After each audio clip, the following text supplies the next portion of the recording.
and welcome to Valoranting. I do want to cuss. I personally think that is fucking bullshit.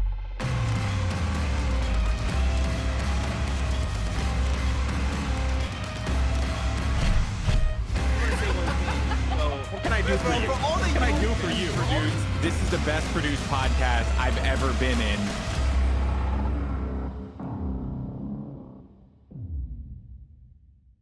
Ladies and gentlemen, welcome to Valoranting, and I'm WTFmoses, joined by Pansy and Velly once again. We got you in the frame, Velly. There you are. Good to see you.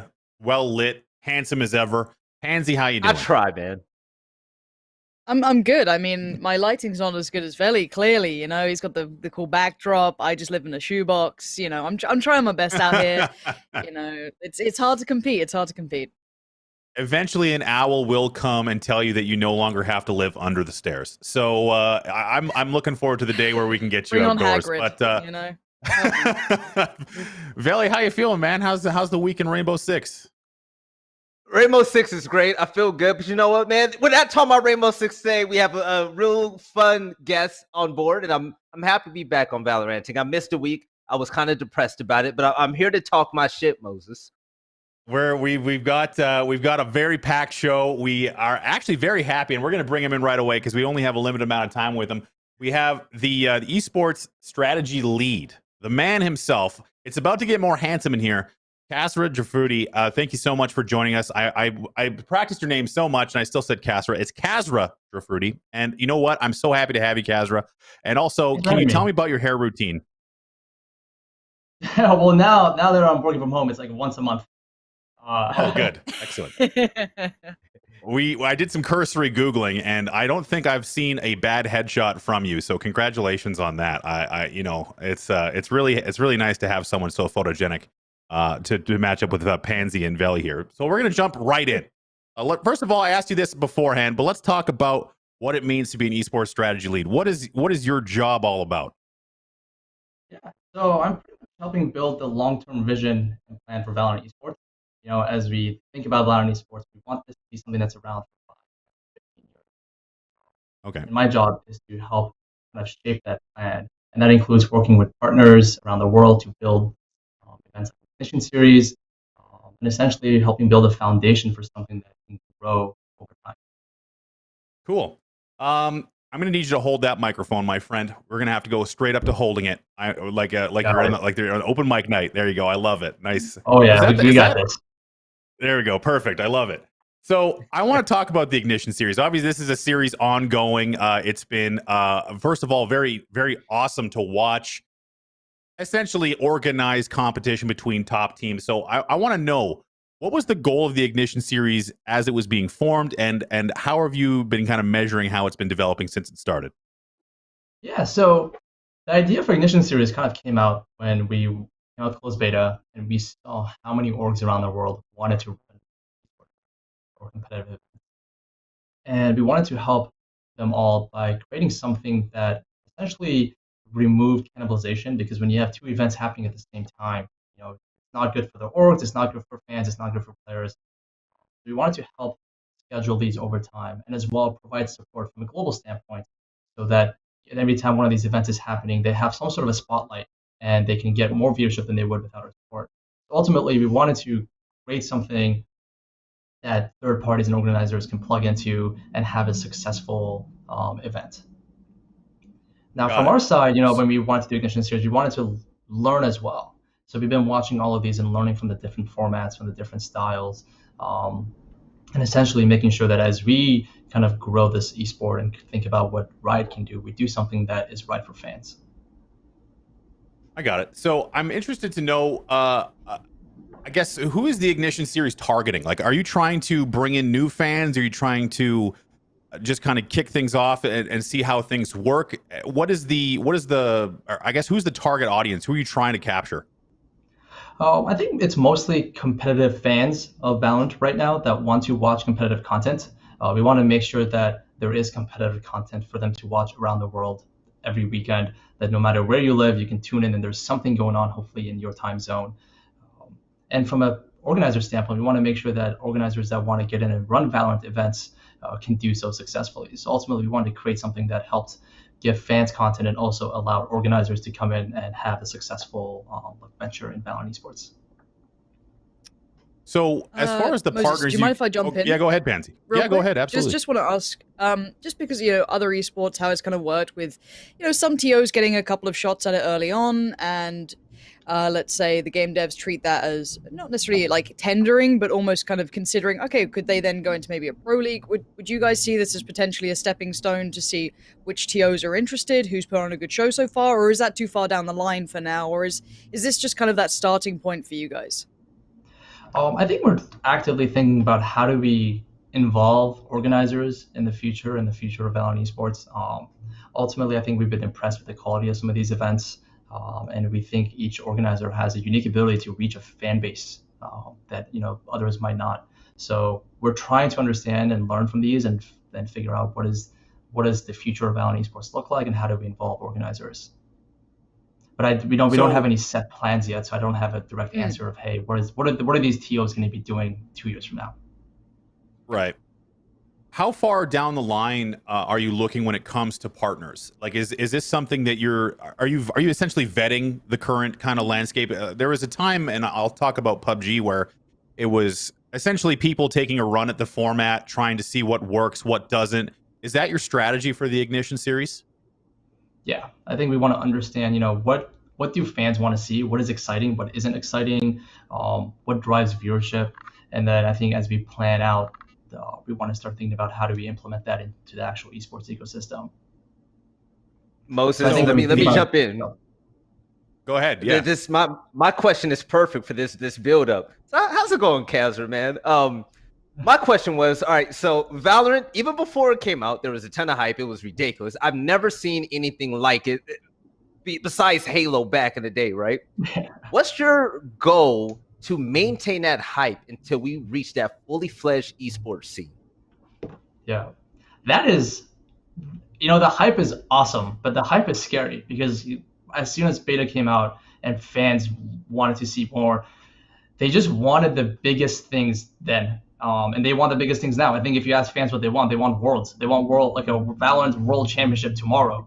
I think the challenge is we can't do that. We need to make sure that we're, I think a lot of fans want something entertaining and fun, like right now, as big as possible. And we're trying to think about how do we create something that's around 5-10 years, because we know there's going to be a lot of players that invest their life into this. There's going to be teams that invest a lot of money and a lot of resources into building the teams. We want to ensure that we create something that is sustainable and is growing years down the line.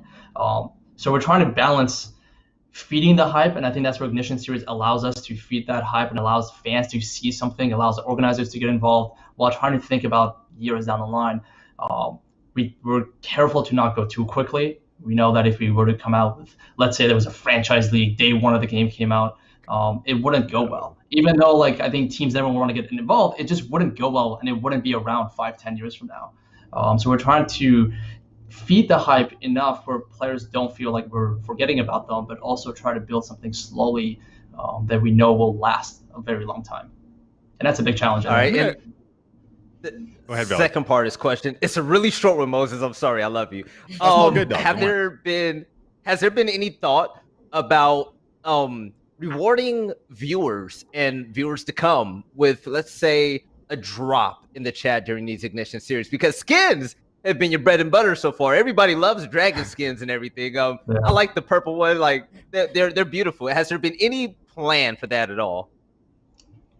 Yeah, well, it's something we're actively thinking about. I think if you look at, I want to say almost every esport has some sort of either viewership rewards or even branded items in the game. We're thinking about that. I think with Valorant, the biggest opportunity we have is we have a blank slate. We don't have to do things the way other esports have. There is no history that we have to follow. And that's actually where our team is really taking time to evaluate and understand what works best. What rewards fans in a way that they're actually excited about the content and not feel like, we're paying them to watch. How do we integrate esport teams or brands in the game itself in a way that creates incremental opportunities, incremental revenue for everyone? Because ultimately, I think how you build an ecosystem that grows is you build something where everyone wins. Because if only one party wins, if only the publisher wins, or only the team wins, it's just unbalanced, and that doesn't last very long. So I know that a lot of. Go ahead, Kasra, please. I was going to say, so like all those viewership rewards, in-game items, everything that you see is stuff we're actively looking at and thinking about. It just takes time to build, and it takes time to really create a plan that we think will be successful. This is an add-on to that as well, and this is kind of the logical conclusion. Is we have a lot of organizations observing Valorant, sometimes entering right away, full force, sometimes entering slowly. At least in the European scene, it kind of feels that the organizations are a little bit more concerned about monetization. And obviously the organization through all esports, the first thing they want to talk about is how are we going to get our branding in the game? How are we going to monetize and make it an incentive for us to be in the Valorant scene? Is that something that you guys are considering right now in the short term or even the medium term as far as, team skins and team items? 100%. I will say probably in the medium term, we do want to create an ecosystem that if teams were to invest themselves and really fully focus on Valorant esports, they have an opportunity to make money. And we know that teams can have fan bases they can unlock. And there is value for players and for teams on having in-game items. So we're actively thinking about not just in-game items, but other ways that we can help teams monetize and see their involvement in Valorant as a successful investment. In fact, when we think about what do I want teams, what does success look like? I want teams to look back 5-10 years from now and say, wow, us getting involved in Valorant was the best decision we made because it paid back tenfold. Right. How much of Go ahead. I mean, it's interesting to know just the business side of things and how Riot kind of looks at the like you said, you're being measured. You're trying to take your time. You want to be innovative and interesting, but you also have guys who are probably like, yeah, knock knock, we want some cash too. Exactly, and I think there's a lot of history in other esports where teams have got involved in other esports and haven't made money, or there hasn't been enough structure. And we think, frankly, I think a reason why European teams aren't getting involved as actively as maybe North American teams is because I think the VC market is very different in Europe than it is in North America as well. So overall, I think we really want to try to help. This is an area we're really focused on. We want to make sure that we create systems that teams can really benefit from. Excellent. Pansy, do you have any follows up on or follow-ups on the topic that we're covering right now? Okay, I'm going to move on. Okay, so I want to talk a little bit about League. So League is kind of is it being treated as the baseline, the model for Valorant, or is it just kind of like we've done this, but Valorant's its own thing? Yeah. Well, the first thing I'll say is I wasn't here for League. I haven't worked on League, so I can't talk too much about what League is doing. What I can say is we are not looking at Valorant. We're not trying to copy League. We're looking at League as, hey, this model worked for League of Legends, and we're exploring what works for Valorant. And in no way are we saying, let's just copy the same thing. That goes for both the structure, the format, or even the teams that are involved. Even when we started talking to teams and talking to them about Valorant, we didn't only talk to League teams. We wanted to make sure that we talked to every team out there. As far and as ultimately, we want to build what's best for Valorant. Yeah, and I think it's a good strategy. I mean, League is. I mean, that was the learning opportunity, right? You had like a decade worth of learning opportunity that you can maybe pick some gems out here and there, but I mean, an FPS game is going to be just at a baseline different. So I'm interested to talk about the international aspect of both Valorant as well as the Ignition series.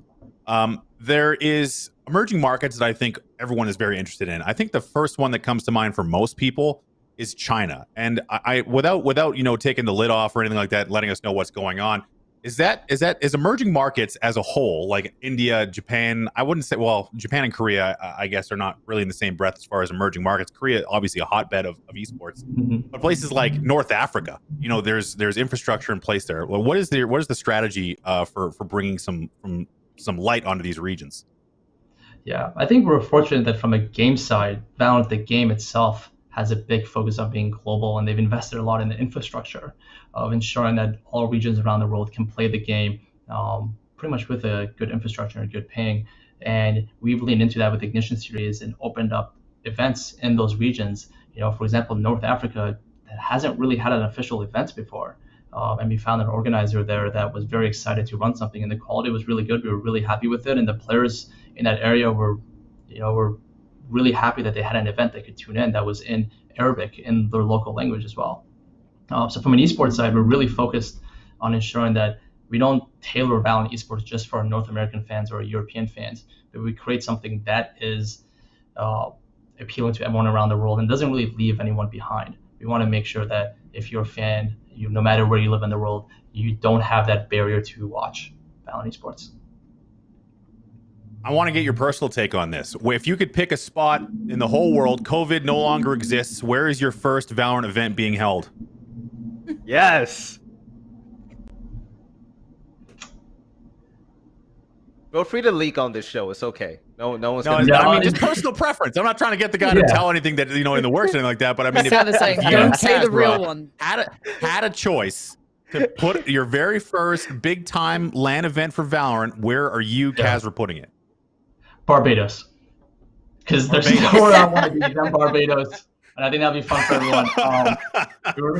I love it. It would be like this is just WTFmoses talking. This isn't Kasra talking, but I'm imagining a LAN event in Barbados looking very similar to the Fire Festival, where there's just like, computers just like strewn about, and there's this, like gamers wandering around like, where's the McDonald's? I don't know where to eat. It's.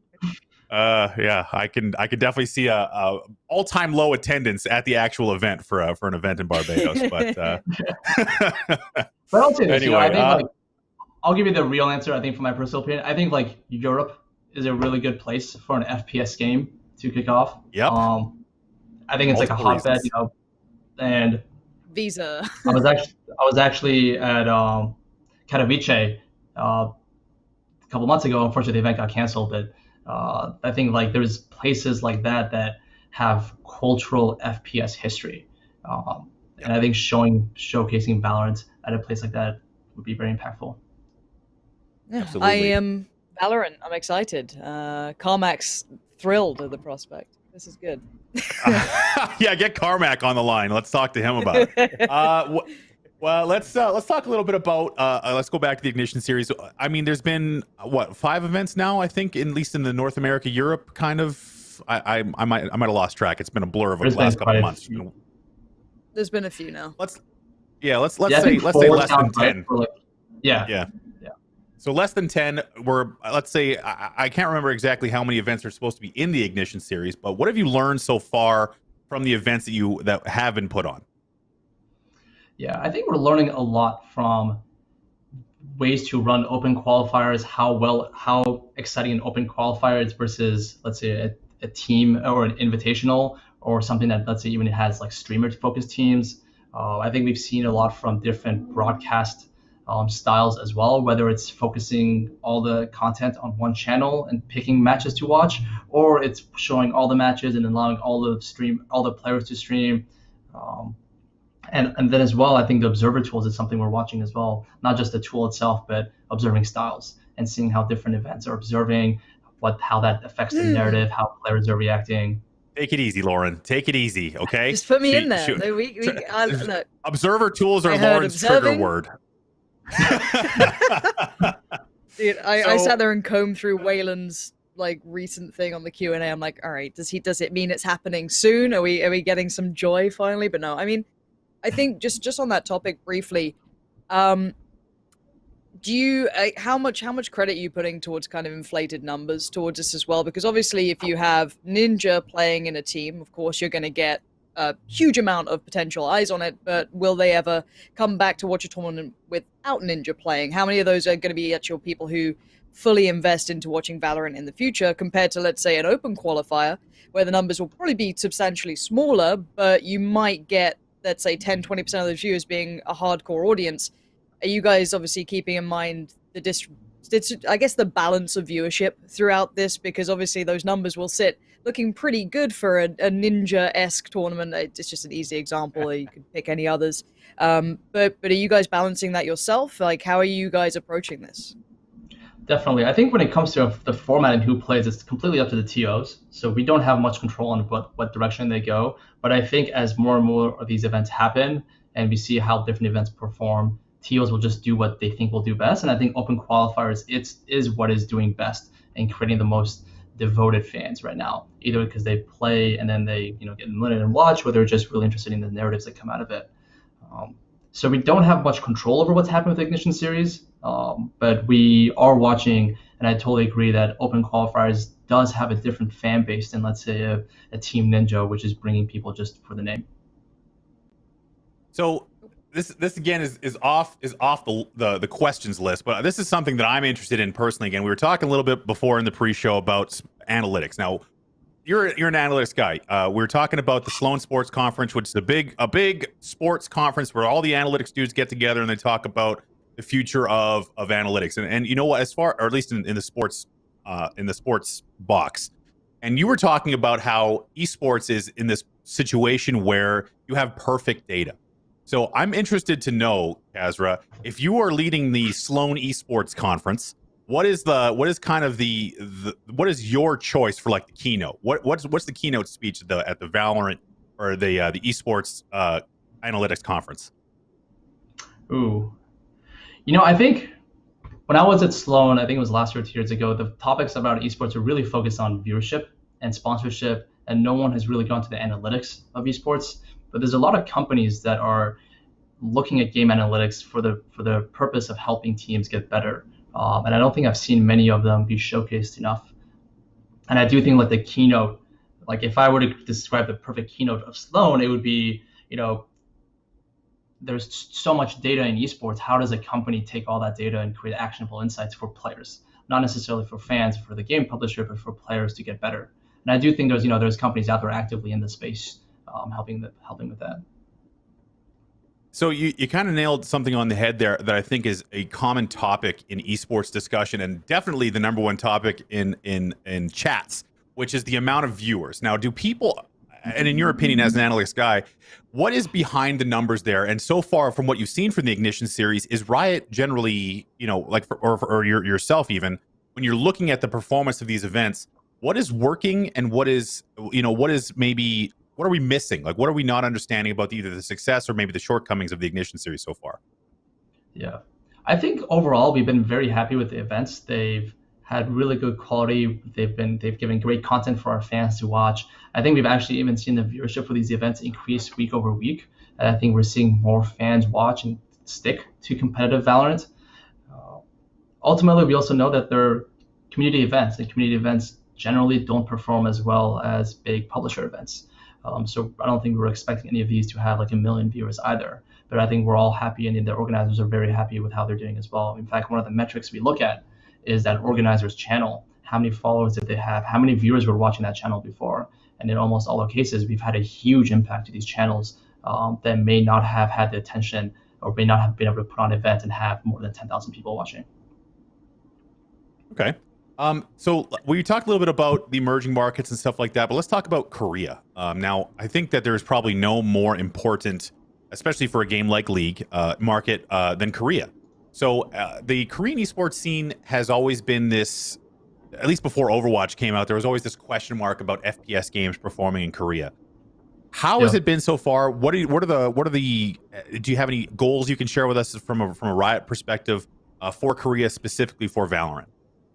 Yeah, so Korea obviously is like one of the biggest esports scenes in the world, and may not be the biggest in the number of players, but I think if you look at advancement and how culturally accepted or how much esports embedded in culture to the point where you have TV channels dedicated to it. So esports is definitely a focus for us. We will have Ignition series events there that hopefully will be announced soon. That team in Korea has also created something called the Clan Battles, Valorant Clan Battles, to give more content for fans there. We've seen a lot of teams get involved in Valorant, teams that historically didn't have other teams there or were in League of Legends or didn't have FPS teams. We think this can be an opportunity, Valorant can be an opportunity for Korea to have a really big FPS esport and ultimately something that can be global as well. Awesome. Just quickly, Moses. Go ahead, Pansy. If you don't mind me just jumping on that. I think it was like around June. It was currently sitting in the top 10, but playable time was around 2% out of all PC bangs. In Korea, it's quite low compared to your other FPSs, your PUBGs, your Overwatch. I think Sudden Attack as well is in there. And there was word of, Vanguard being quite tricky to implement in, PC bangs and several other kind of cultural elements of, if you have time to play a game, and search and destroy-esque games, or, what have you, when you die, you die. You sat there and you're paying for your time, so you get a little frustrated if you're dead. Do you think you're going to have to change the approach to implementing Valorant a little bit in Korea? To your mind, I guess right now, do you think it's a success as it is? Do you think it needs time, or do you maybe need to adjust the approach to implementing it in the Korean culture of gaming currently? Yeah. Well, the one thing I'll say is, I don't think at Riot we ever think anything is success and done. We're always trying to improve and make the product better. We know Korea is very different because of the PC being market. We know that there is a lot of players and a lot of that go into these cafes to essentially play and not play at home. I don't personally work on that implementation, but I do know that we have a team that is heavily focused on solving some of the issues that we run into around Vanguard and other things that are a little bit unique to that market. Yeah, cool. And is there any plan, or at least in the near future, to have, like, they have the clan battles and that kind of thing, but is there going to be a situation where you're getting like an Ignition series specifically, or is the clan battles specifically for Korea, or is clan battles kind of filling that role right now? There will be Ignition series. There will be Korea specific Ignition series with some pretty big partners that we're really excited to see as well. Okay, excellent. Nice. So we're getting a little bit close to the end of the questions that we had prepared. So this is now, I'm not going to go completely weapons free on you. So feel free to decline to answer whatever you want. But I'm interested to know if there was a what was on that, first of all, what was on that whiteboard before you erased it? What was the last thing that was on that enormous whiteboard behind you? It was actually framing the next 5 years of Valorant esports and figure out what do we need for each year and what does that look like. So it was like a framework for what that could look like. So unfortunately I erased it. I should have kept it up for you. Why? So my follow-up question to that, again, just tap out when you're ready. So what was the first thing you erased on that whiteboard? You're like, they definitely can't see that.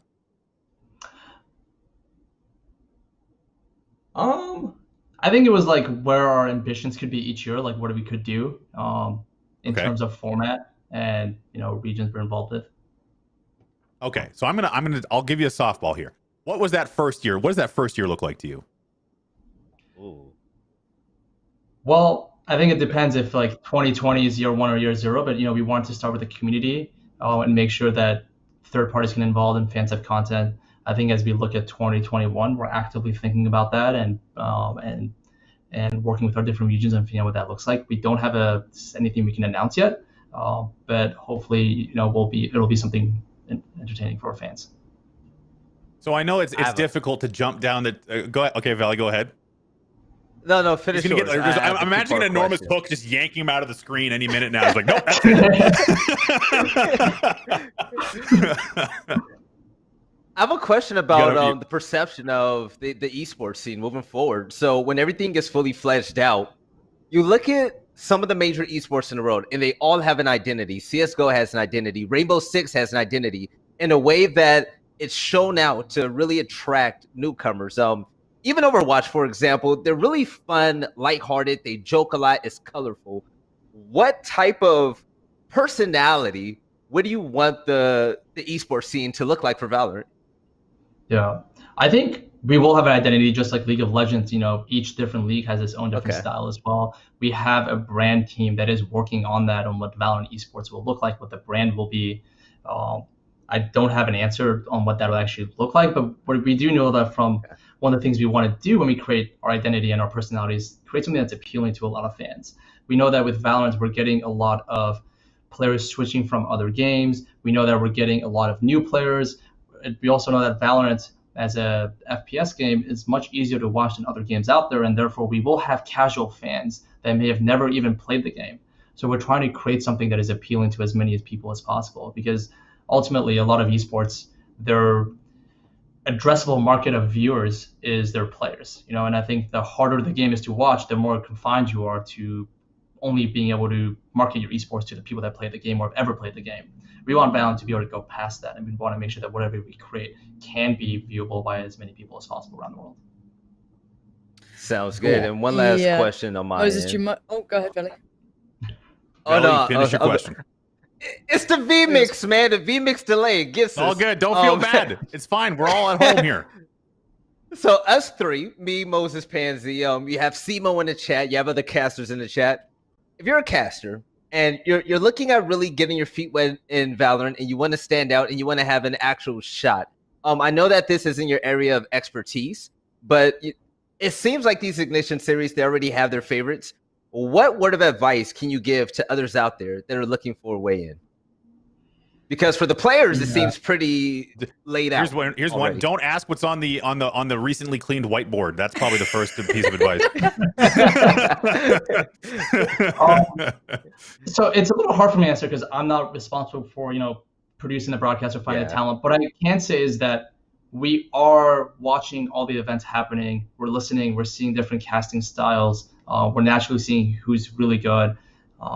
We can't force anyone into any Ignition Series events. It's up to the TOs, and I think the TOs naturally have favorites as well. But even some of the open tournaments that aren't part of Ignition Series are getting a lot of viewership, and we're watching those as well and listening and seeing different styles out there. Okay. And I think, frankly, it's also on us, by the way, to create tools that help casters. I'll say this, like the Observer tools right now is being developed, and we know that it doesn't match expectations. And we're actively working on that. And that's another area where we want to take a big swing and really figure out what do we need to do to have it match expectations, to meet the needs, the basic needs, and then what can we do that's very innovative that no one has done before as well. Okay. On that note, I love the kind of conversation that Waylon brought in about, the long-term goals of the spectator client, and obviously understanding the value that it has, because obviously that's how you view the game, right? It can really tell a story. But short-term goals, right now, it's pretty low-end quality, which is very surprising. I mean, Riot, generally, when you push out products, they're great. They're pretty well polished, even in early stages. It's a notable kind of blip on the radar. Is there any short-term fixes to just kind of bring it up to functionality at this point? And what's the time scale on that? Because with all these Ignition series, it's great, but then for the new viewer, let's say who's never watched an esport, who just kind of likes the game and that's their first viewing point, that could be a potential kind of downturn there. That could be hard to sell it on. So is there a short-term quick fix you guys are going to be implementing anytime soon that you know of, or is it going to wait for the long-term goals there? Yeah, I think when we think about observing, I think there's two layers of it. There is the game client itself, and then there is the broadcast layer on top of it. And I think there's a couple of things we're trying to do. On the game client itself, we've already been having some improvements. Like we had silhouettes come out recently, where you can even see health bars through walls. And I think that was like a very quick fix. And there's going to be some of more coming as well. We're also going to revamp a little bit by the end of the year, because ultimately we think there's some information missing in the observer client that helps tell the story. You don't know what both teams are buying right now. You can't see both teams' loadouts, and that's a lot of information that you're missing as a viewer and even as a caster to be able to tell that story. So we're trying to improve on that, but also I think ultimately we do want to unlock the broadcast layer as well, so that the data is available for broadcast, so that different organizers around the world can actually build different HUDs on top of the broadcast using the data. And I think we've seen some best examples from other games out there as well. Nice. Just quickly, because you mentioned just a vague kind of piece about that, will people be able to API some of the in-game statistics potentially, some of these tournament organizers going forward? I think a couple may have access now. Will that be something open to more TOs as it goes on? Is this something that could be like a future investment for obviously sites like Spike or whichever site out there, so they can get data? And obviously that again kind of falls into telling a story. So will the API data be available to these TOs now? It's something we're actively working on. There actually isn't a live API right now. We did come out with an API, but it was more about looking at like match history and player accounts. So I don't think any of that unlocks the broadcast layer we're looking to unlock. It's something we're actively working on, but as any game team, there's limited resources and there's prioritization of those resources. So it's something that's something that we're actively thinking about.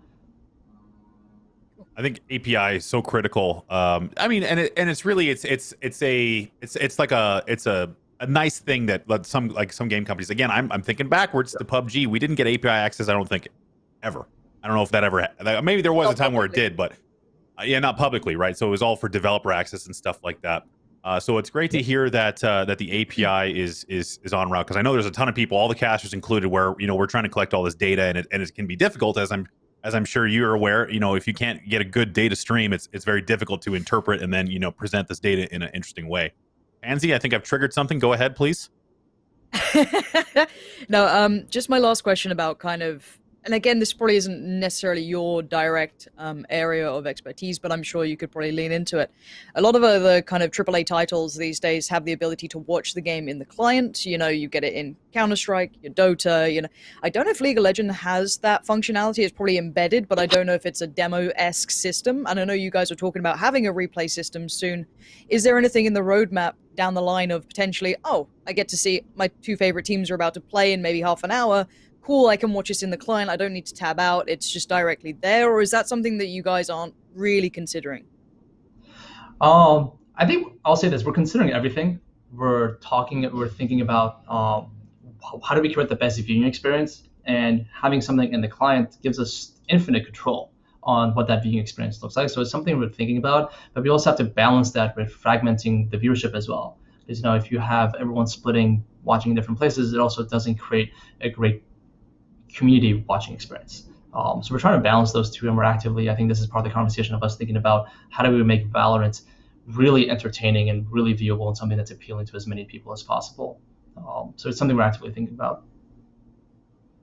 All right, I think we're just we're basically at the end here. So I'm going to ask you a two-part question that I hope that you can answer. The first one is, I know I brought out the whiteboard. We talked about what the year one might look like. But let's just imagine that all that whiteboard is filled with, just if everything was perfect and all resources were available, what's the number one, what's the dream? What is the dream of Valorant Esports if you're to pick one? I'll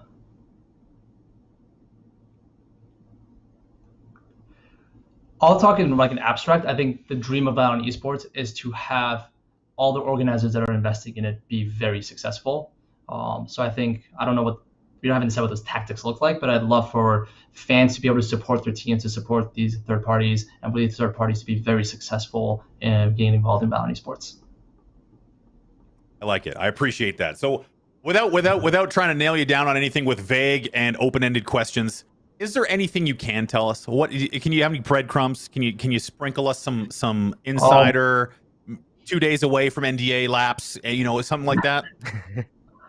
Oh, I talked about observer mode is something we're actively working on. I think there'll be some updates to that coming up, and then the API is something that we had announced recently, but we're still active. That's something we're actively just exploring. And I think on the Ignition series, there are some big names we haven't announced yet. We're really excited for our organizers that are leaning in.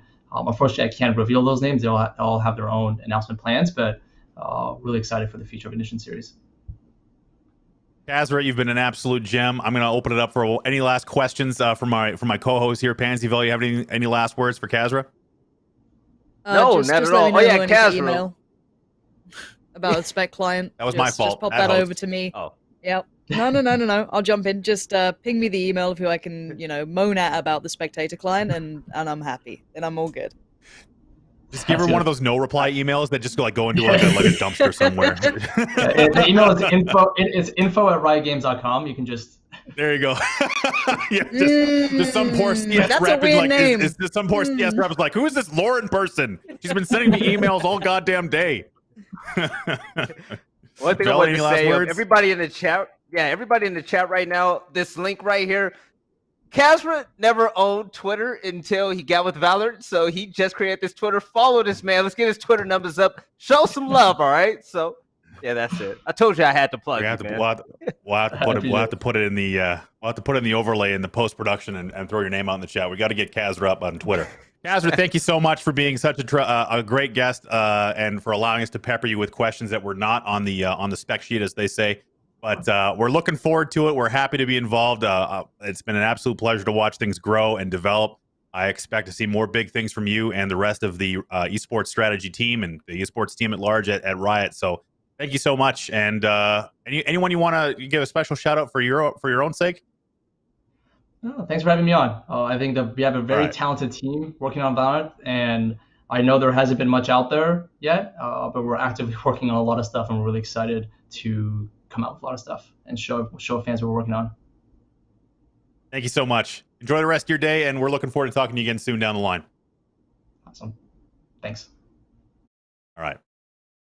That's Kasra, a cool guy. Kasra Jafroodi from the Esports strategy team over at Riot, an absolute gem. What a tremendous interview. Hopefully we're able to extract enough to keep everyone, at least on this broadcast, happy as far as the future.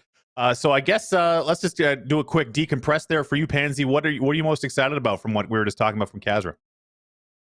Just give me a spec client that works. Like, I don't ask for much. Right. I don't want a band-aid of X-ray. I want a spec client that's functional. As said, I will find the person who's designing it. I will go undercover. I will go behind enemy lines. I'll find out the email. I'll find it, and you will have a 60-page essay on why the fuck did you put X-ray in first.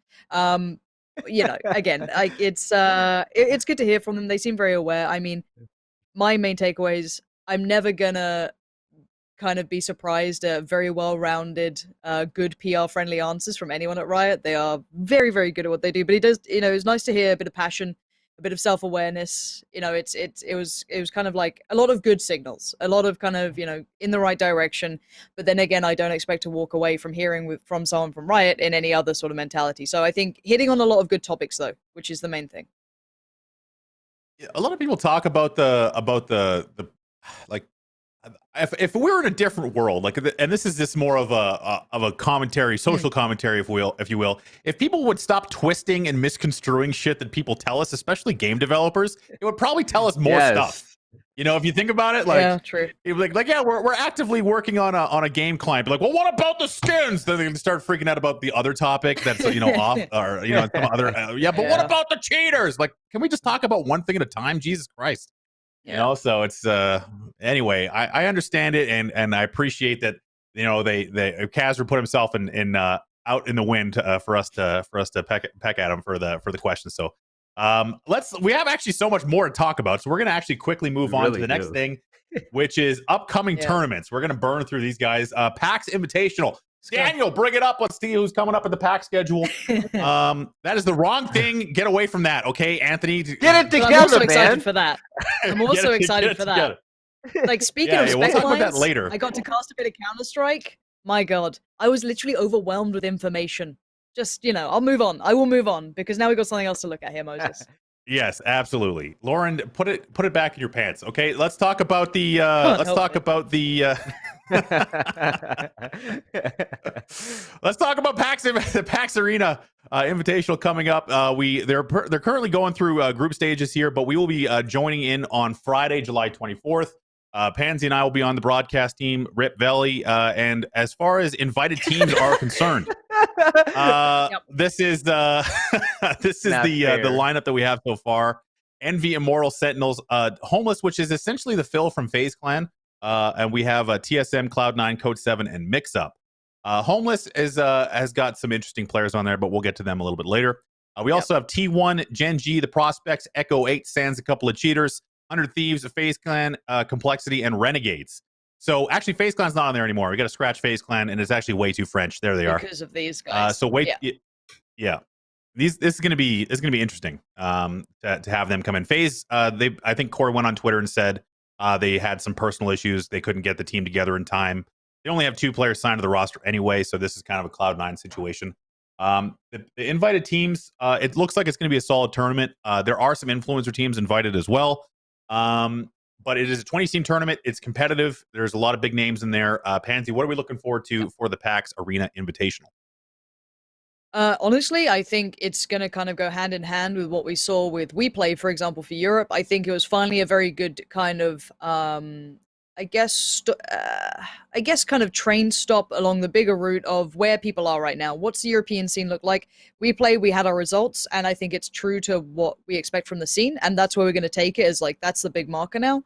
And now NA gets their tournament to do the same. I think it was being led into by a couple of others that have definitely shaken up the scene, but this is going to be that, okay, at this point right now, who is actually the best? Because we've had a couple of, here and there tournaments, some more invitational, some more... This is the most competitive one you've got coming up, so you can take a lot more stock in what the results are coming out of this. Valley, what are you looking forward to for the Invitational?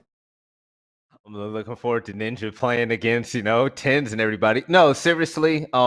Basically everything that Lauren said. It's just the fact that now we have 25K on the line for this event, I think.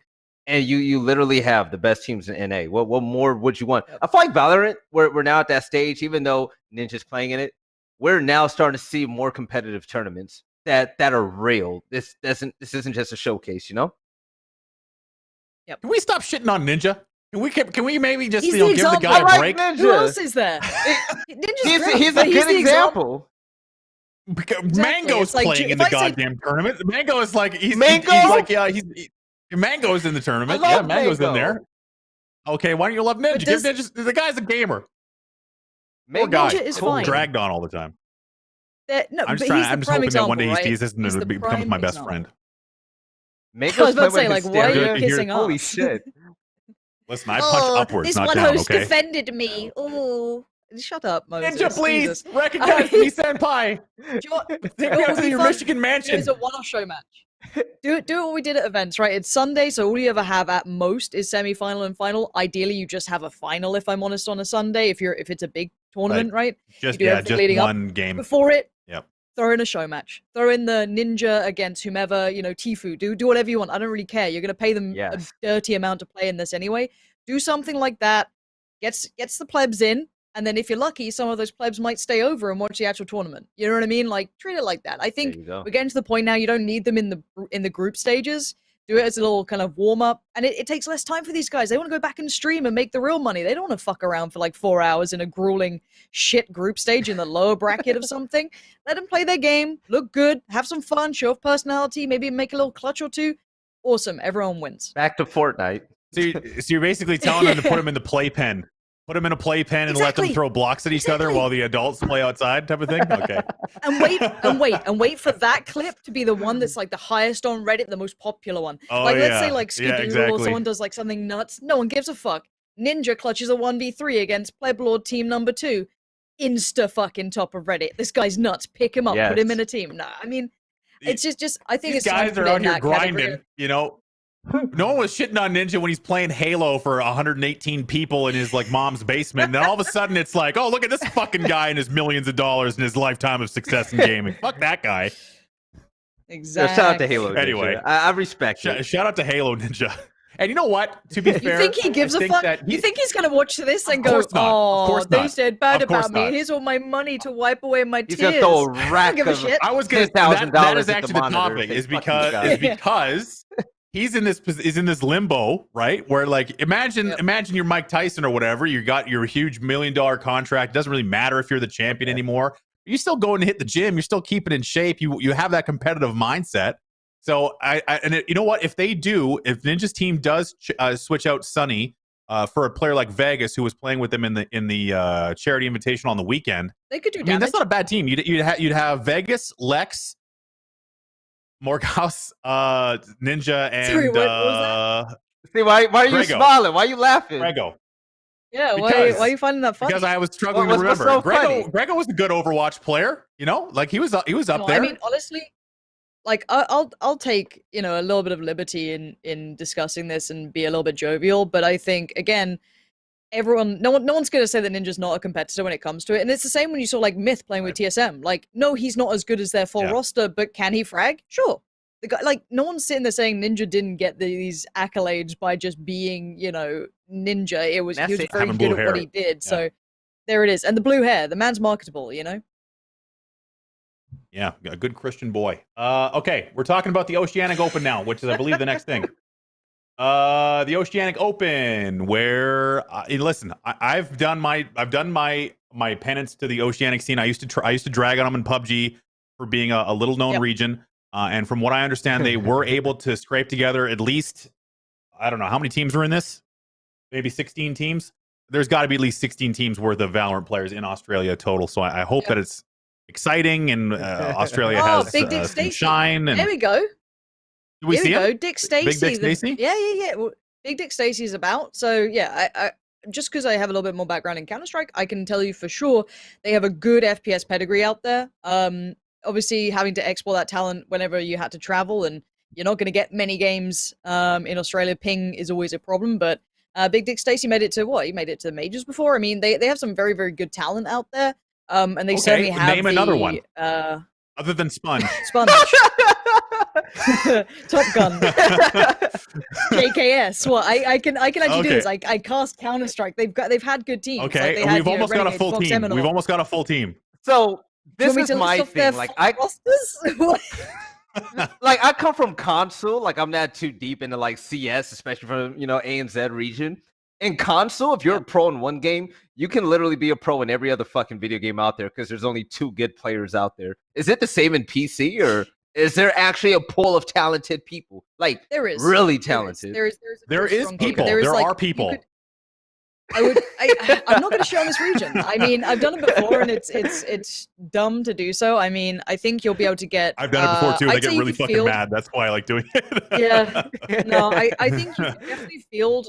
If I'm going off Counter-Strike, in my mind, you could definitely field 3 pretty high-end competitive teams by the end of it. I don't know where they're at right now in their cycle of players or who's doing what, but I mean, you had the Renegades, you had Greyhound. There's a couple of other teams out there that kind of, again, it is the same sort of player pool, but then you did have like the kind of upcomers that kind of picked up the mantle once the others moved across to either being commentators or streamers or moved to NA. But the talent pool is good out there, so I'm excited to see if they do pick up this game and run with it pretty well. So that's exciting when we can actually travel again, because you could import a bit of the Australian talent. I'm American. Absolutely. I don't want to talk about traveling right now. You can't even leave your house. Like, Right. Poor guy. He's stuck in he unfortunately had to wallpaper his entire house in that Rainbow Six Siege wallpaper, and it's just like everywhere he walks is just like. It's to block out the freedom and the non-mask wearers out there. So yeah. Yeah, god damn. Let's fucking avoid that topic like the plague, the literal plague. Let's talk about Africa Asia Invitational Summer. Let's talk about that. This is for Korea, Japan, Thailand, Taiwan, and Hong Kong. So we're not going to know any of the players. They do have an event, which is great. I'm going to assume those guys on the right are the casters. It is a cool flyer. The one thing that they will always have over us is the ability to make cool graphics. But these are the teams that are invited. Some of them I recognize. I don't know who's on Kappa Pride, but I like their logo at the very least. I mean, this is always good to see. Pull up some info on these teams. I'm just gonna have a little look, see if I can find out who's actually in them. Because again, some of these players will have background in Counter-Strike. You'll recognize them. Yeah. There will be a couple of names that will definitely transfer over, even potentially PUBG. Anyone who's already kind of picked up a FPS style game might be able to find a little bit of comfort quickly in these games rather than kind of the grassroots players. So I'm going to try and have a little look through. I don't know them too instantaneously. I haven't seen, like, I vaguely recall someone called Crazy Face. I vaguely recall some of these names.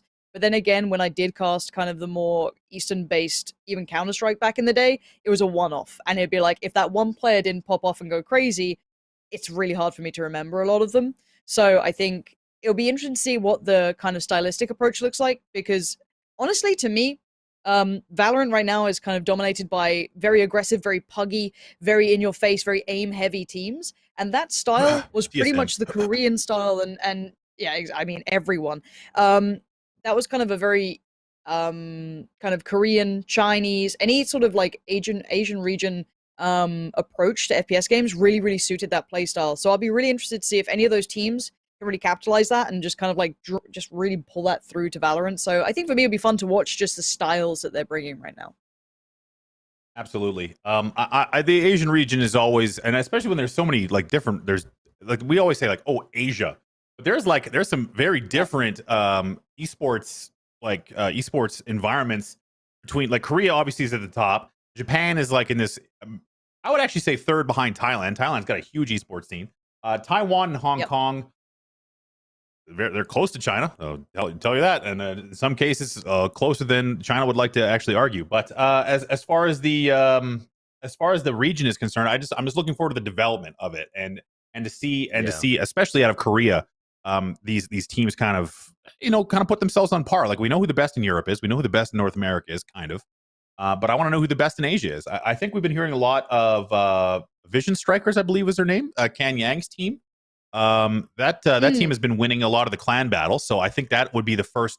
I mean, on my radar, the team that I'd be looking at. But Lauren, I mean, Kan Yang knows what's up. If he knows what's going on, it's like, exactly, the man knows everything. He's just around. He's just a savant of the scene. He'll just be here, there, and everywhere. But I mean, again, he's been around since what? Like, he's been kind of in the esports scene longer than potentially you and I have. So if he sees something in a team, or if he knows that there's something going on, or if he sees potential in Valorant, he'll back it. Super passionate guy. So if he's already kind of tipping towards that, that's a good sign for the region. Yeah, absolutely. And you know what? Shout out to Kan Yang. Like, this is like a very inside baseball reference. Like, most people wouldn't know the name off the top of their head. But the guy is like, he reminds me of the vendor from Resident Evil 4. He's just places. Like, you just open a closet, like, there he is. He showed up at, he was in Romania at one of the PGL events for PUBG, just randomly, just like, hey, what's up? I was like, hey, man, what are you doing? And he's showing me all these pictures of like all these super rich dudes in China. He's like, this guy's got a full-on golden bull in his living room. Anyway, he's an interesting dude. And hopefully maybe we can get him on the show and talk about Vision Strikers. Be nice. I mean, he would be a great insight towards the FPS scene, like from like 1.6, Counter-Strike, sudden attack. Like, the man knows a lot about FPS, especially in the like Asian regions. Like, he is a super diligent person in that regard. And he's a super nice guy, and he's a very good party partner. That's all I can say. You want to have a good time? Go have a drink with old Mr. Yang. Okay, let's talk about roster moves. Roster moves coming up next. I'm going to skip to the Daniel. Be on your toes, because I'm flipping the script. Let's talk about Phox and WTFmoses. We're gonna go to the bottom, okay, and then we're gonna come back to the top, okay? So I'm gonna let them scroll, because this was my favorite thing. Look at these producers. Look at this. So this is my favorite thing. Okay, I'm sorry to take the reins, but this was probably one of my favorite days on Twitter in the entire pandemic so far. Was the sad tale of Phox and WTFmoses from what is it, Echo 8? Is that the team they were playing with? Yeah, so Echo 8. These are two guys that were, as of Saturday, this guy was on the top 5 frags list for the E United charity tournament. Right before, he was behind tens. Okay, can we go? This is his twit longer, but this was the golden bullet. Was this one? This was like being struck down by lightning. So he writes his twit longer about taking a break and how he's bored with the game and all this other shit. And that guy Matt Paletti down below is a Riot anti-cheat dev, and he comes out and says, if you come back, please don't cheat next time. And it was like a massive move. Just like this, that's on the table, just thuds it down. Dunked on him, exactly. I was gonna go unfurled his and put it on the table, but yeah, that was big energy, real big. So then WTFmoses, we don't have all the tweets from WTFmoses, because how this started was him saying like, oh, I'm gonna go on and Daniel, I'm going to keep you on your toes again. Can you go back to his tweet thread from yesterday and just scroll through it? Because it was pure fucking gold. He was like, oh, I'm going to install Valorant right now. You guys are being weird. I have nothing to hide. And then there was like the next screenshot was him installing Valorant. Please show me the tweets, Daniel. Do your best. I love you. But I mean, he was like a 10-minute gap comes out. Fun thing. Okay. Yeah. And then he's like, oh, I can't prolong it anymore. I'm a cheater. Sorry, go on, Pansy. Oh, Velly was gonna make a point. Go. Oh, go. Yo, my bad. Yo, like that tweet is so fucking annoying to me for the simple fact that, like, he started it off saying, my teammates didn't know that I cheated, but like you and homie was cheating. Like, yo, I just feel like they all need to be looked at that point. Like, it's just so fucking sketchy, yo. Like, I don't feel bad for any of them. Like, these twit longers and all that shit. Nobody cares about that. You're a cheater. You made people's experience fucking miserable. Get out of here. Yeah, don't got time for that. Oh, he deleted his Twitter account. That fucking coward. Oh my God. He said he even said at the end, he was like, I'm not gonna delete all the tweets because I'm not. Oh, come on, brother. Womp, the screenshots. That sucks. Oh my God. That is a gold mine too, unfortunately. What a little coward. That's all right. But I mean, call that I want to just highlight something really cool that could come out of this is because if they were manual bans, now I don't know if Riot wants to show how they do it. That's the one thing I guess you don't want to kind of give away a lot of the tricks of the trade. Vanguard just scrolling through the anime memes is like, okay, where are the cheats hidden? Exactly. Who's got the anime profile picture? Here we go. No, I mean, the thing for me is that I'd love them to do a showcase on that. And I don't think they would, but just out of pure curiosity of how they spotted it, how they worked it out. Obviously, they've got methods in which they approach it. Now, you don't want to highlight those, but if it wasn't through the anti-cheat and if it was a manual ban, what flagged it? Because obviously, TENS will probably get 1,000,001 reports. Scream gets 1,000,001 reports of, they're just cheating if you don't know who they are, right? Like, you're going to report them all the same. But then, what kind of highlighted that player out of the others of potentially upcoming talent, right? Like, I'd love to see that. Unless he's just stupid and it was actually just an anti-cheat ban that was like, get fucked. You did, you know what I mean? So I'd love to see the kind of process behind that once it becomes irrelevant. You know what I mean? Like, maybe it's several months down the line once the anti-cheat's caught up and it could do it through that, whatever it may be, when they feel safe enough to do it. I'd love to see the process as to how they isolated two potentially quite top-end players and take them away from that. That would be a really, really interesting piece. That team it's unfortunate. Together, that shit's so fishy to me. Yeah, well, they're Fortnite kids, and honestly, so Week unfortunately deleted his Twitter account, but I have an ironclad memory. I remember all the shit he said. So he was talking about the fact that he was trying. It was only him and Week. His teammates didn't know all this other stuff. Or him and Phox. His teammates didn't know that he had cheated in every game he played. Like, he basically had this big like final statement or whatever. I think maybe Phox said this, but they're like, yeah, I cheated in every single game I played. It was because I got bored. It's like, bullshit answers.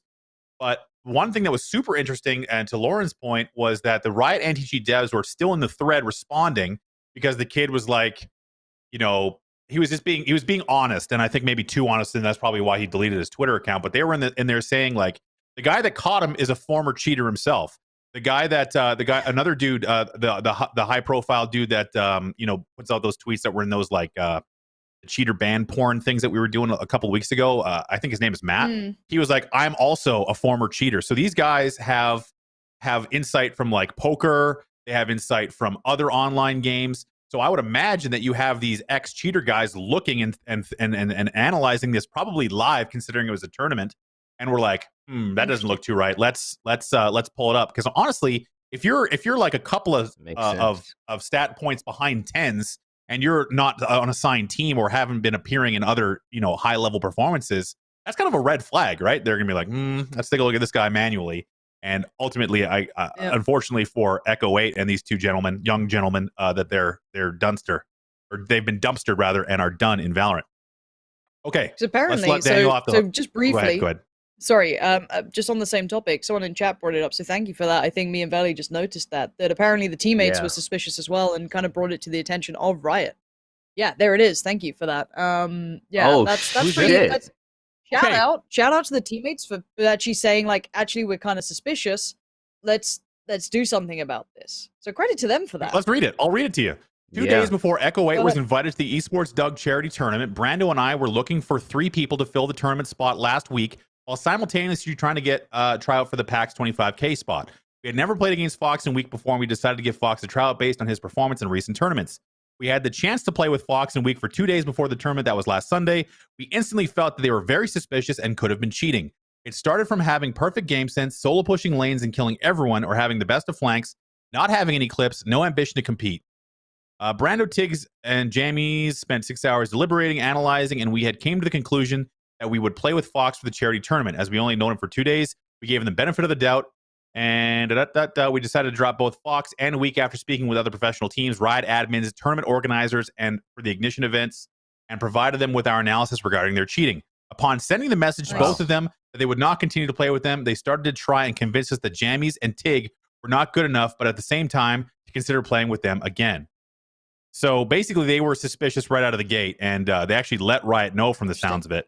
And that probably precipitated, in addition to the performance that they were putting on, shout out to the fucking honest people out there, man, who are out there saying, like, this is, I mean, they could have easily just been like, let's just ride this and see where they can get us. Yeah. So, right. I mean, that's what we were talking about earlier, Velly. So, a big old salute. Fuck them kids. It's all right, Dan. Pull it up. Let's talk about the other stuff we were supposed to talk about before. Let's do it. So let's talk about complexity. So this is the team they signed. Lauren, you got a lot of insight. You were kind of jumping into them before the broadcast started. What can you tell me about this complexity roster and what you've seen so far? Ohai is an interesting player to look out for. I think he's going to be the operator for the complexity side, if I'm not mistaken, from what we saw very briefly. Got to see a practice game from them. I'm not going to take too much away, nor will I say anything bad out of a scrim game, because scrims are scrims. AGM was a bit of a highlight too, bit of a fragger. Only got to see them playing that Raze though, so I wonder what their depth, their kind of picks are, what their agent selection pool may be. But from that perspective, they seem very good. I want to see them in a real tournament though. I want to see them kind of beyond just the scrim game I got to see.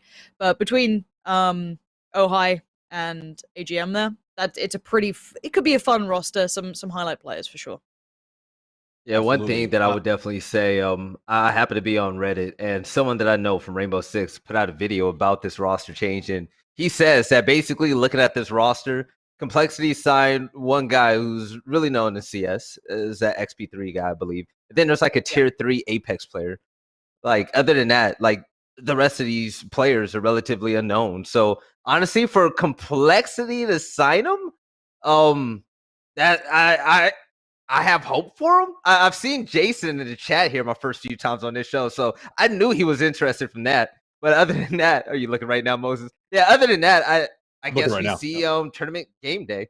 But yeah, he has been in here a few times, so I will say that. So I always Jason Lake. Are we talking about? I saw Jason Lake in the chat. I swear to God, I did. Oh shit! Okay, it was one of the first times I was in here. If he's not in here now, then say it. You're fine. Okay, first of all, Jason Lake is, to me, like, there was a team that I followed when I was a child, and that was Team 3D. Okay, that was the team for me. Yeah. So Jason Lake and the rest of Team 3D, Torbull, Craig Levine, he's like a CEO of something now. They've all gone in various directions. Rambo's designing stuff for Valorant. There's a ton of history there. What I will say about Complexity is I'm not entirely sure what their strategy is in any of their esports, because they've got this great partnership with the Dallas Cowboys. They've got this awesome facility that they love showing off.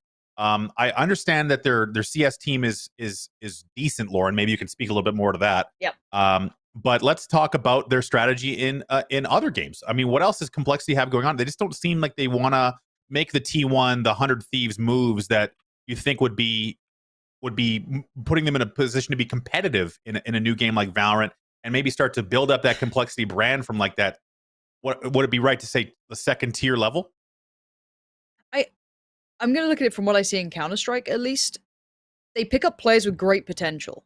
You look at the roster they have, I think at present, it's the Config, Blame F, that sort of roster. It's very weird. They have like Poison in there, which I'm pretty sure Poison is the Bulgarian player. They have like a really weird like combo of players, but they're all very up and coming. Some more than others. Some have, hit their plateaus or not.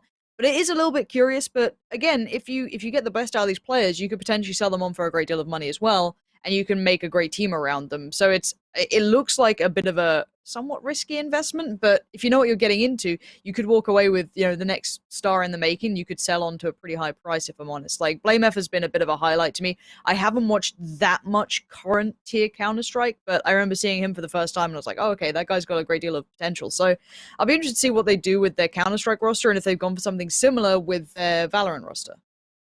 Well, time's going to tell, because they're going to be right in the middle of things very, very soon, as they're going to be competing against some of the best very, very quickly. So let's talk about the other signings here. We do have let's watch this Liquid thing. I mean, we have the Renegades as well. Oh, that's my fault. See, I almost skipped over Renegades. Renegades. These are dudes. Look at them all. Ergy, I think I know that name. Very, very beautiful. Yeah, the luscious mane. Not a receding hairline among them. So I'm gonna count that as a big bonus. So at least they have that going for them. But otherwise, I'm not gonna lie to you, I don't really know a ton about this team. Lauren, do you have any insight? No. Valley, any insight? No, none. All right. No. Unfortunately, well, let their play show us. Maybe they'll teach us about them in the upcoming tournament. Team Liquid. This is the big one. So Fish 123. This is a sweet trailer that Liquid put together. Very cool, especially if you look closely, you can see it's all Liquid Give me branded these team skins. skins. I would buy these skins. That Omen skin? Let me buy Yes. it. Yeah, I like the Cypher Fucking one. The dragon, Cypher one is very fuck that. understated, dude. That's a sick So skin. I'm nice. not gonna lie. Let these guys Give me design their that. own That's a Like, skins. that's the cool shit I want. teaser. I I want the know. Raze hat. Like that, like, oof. Oof. I think you That's probably that could get the skin. Raise hat. Mm, I'm moist right now. I fucking love that shit. Okay, I'm you can sliding say off that my I chair. can't. Let me Can I talk- say let me I'm talk about- let me hard talk or about- like Pause. Go back to Cypher. I like his jacket. Daniel, tough? Yeah, show it's me so Cypher. dope. Okay, this is my question. My question is, how do they get these assets to create an animation That like is- this? Like, it's Dude, so they just fucking they cool. probably just took it. And it seemed Liquid. They're probably like, pretty yo, sure- give us the models and we'll make this cool thing for you. I'm That's so cool, man. amazed Like, by wha- stuff like this. No, they should go this route though. Like Overwatch, even though like they just slapped on a team skin on top of each character, like this looks so well made. I would pay for these skins. It's slick. 100%. The reason someone Yeah, said I this mean- in the Right. chat just said this is that Cypher skin just looks like his regular skin. That's why it's good. That's why That's it's the point. good. You That's the point. yeah. I don't want it Yeah, to look something and it- different, and it right? I matches. don't want to look. Less is Oh, more. dude. Trying to do a rehearsal, and I was like, it's the first time I've probably casted Valorant since they added the like dragon skin shit. I'm like, I don't know what the fuck that is now. Is that a judge? Is it a vandal? Is it an orb? I don't fucking know. It's roaring at me. It sounds weird. What the fuck is this shit? And then that, I'm like, that's Omen, but it's got a little logo on it. Sweet. It's slick. It's like understated. It's nice. And do you know what's even better? branded. Fuck it, guys. Make it spec only. Make it just so spectators see those skins. Yeah, You that's know what I the mean? way like, it already fuck works. off the dragon skin. Exactly. Yeah, that's the way it More- already works. Yeah. I mean, so remove Okay. the gun I didn't skins know from that. That's cool. spectating because that's fucking unintuitive as shit. Add me those player skins. You want to be able to monetize it for these teams? There you go. Nice, Oh, subtle, well-made see what you mean. skins. That's it. So- She's you don't see it fitting in right game 'cause you now. don't want. No, because like let's remember we had that in like 1.6. I'm sure every person in production is cringing at the idea of it because it was just a piece of shit at times. But if you made this spectator client only, it doesn't matter because remember in PUBG when they brought out those fucking hoodies and everyone made the green one because it was more camo? Like Yeah. fuck that.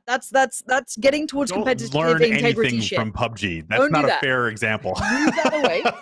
Yeah. Exactly. You Move that can shit learn. away. It's just take everything that they did and do the opposite. Other way. Yeah, so it's like remove that shit, fuck that off. But just for the spectator client, you can see those skins, but they're just super subtle, super nice, like that, the Omen, the Cypher. It's nothing different. The model's not different. It's not a bright green, it's not bright skins, but it's just like a Clean. nice little homage. And imagine for the fucking orgs then. You get your brand on there. Maybe you can't have your sponsors on it, but you get your logo, you get your name on the back. It looks sick. Like that's where you should be. Like fuck the dragon skins. Give me that. And just to go back a little bit to the spec client, so I know that if you're on the other team, you can't see the other team's skins, and I'm pretty sure you can't see your teammates' skins Yeah. either. But from the spec client, you're right, you do still see the skins and stuff like that. It would be nice to be able to like just like pick and choose. Like let's say, and this is obviously we should ask this to Kasra and start throwing this at him, but as far as you should be able to see the model skins, but not the gun skins, because the gun skins are obviously the one that you need to be able to look at immediately and I say that's agree. what that gun is. See, the problem, okay. to my mind, though, is from Riot's perspective, then you can get ready to move on. I'll be very quick. I don't think they're ever going to good. do it because that's how you show off these nice skins. That's your marketing, right? You see Mixwell, Wardell, there's your skin.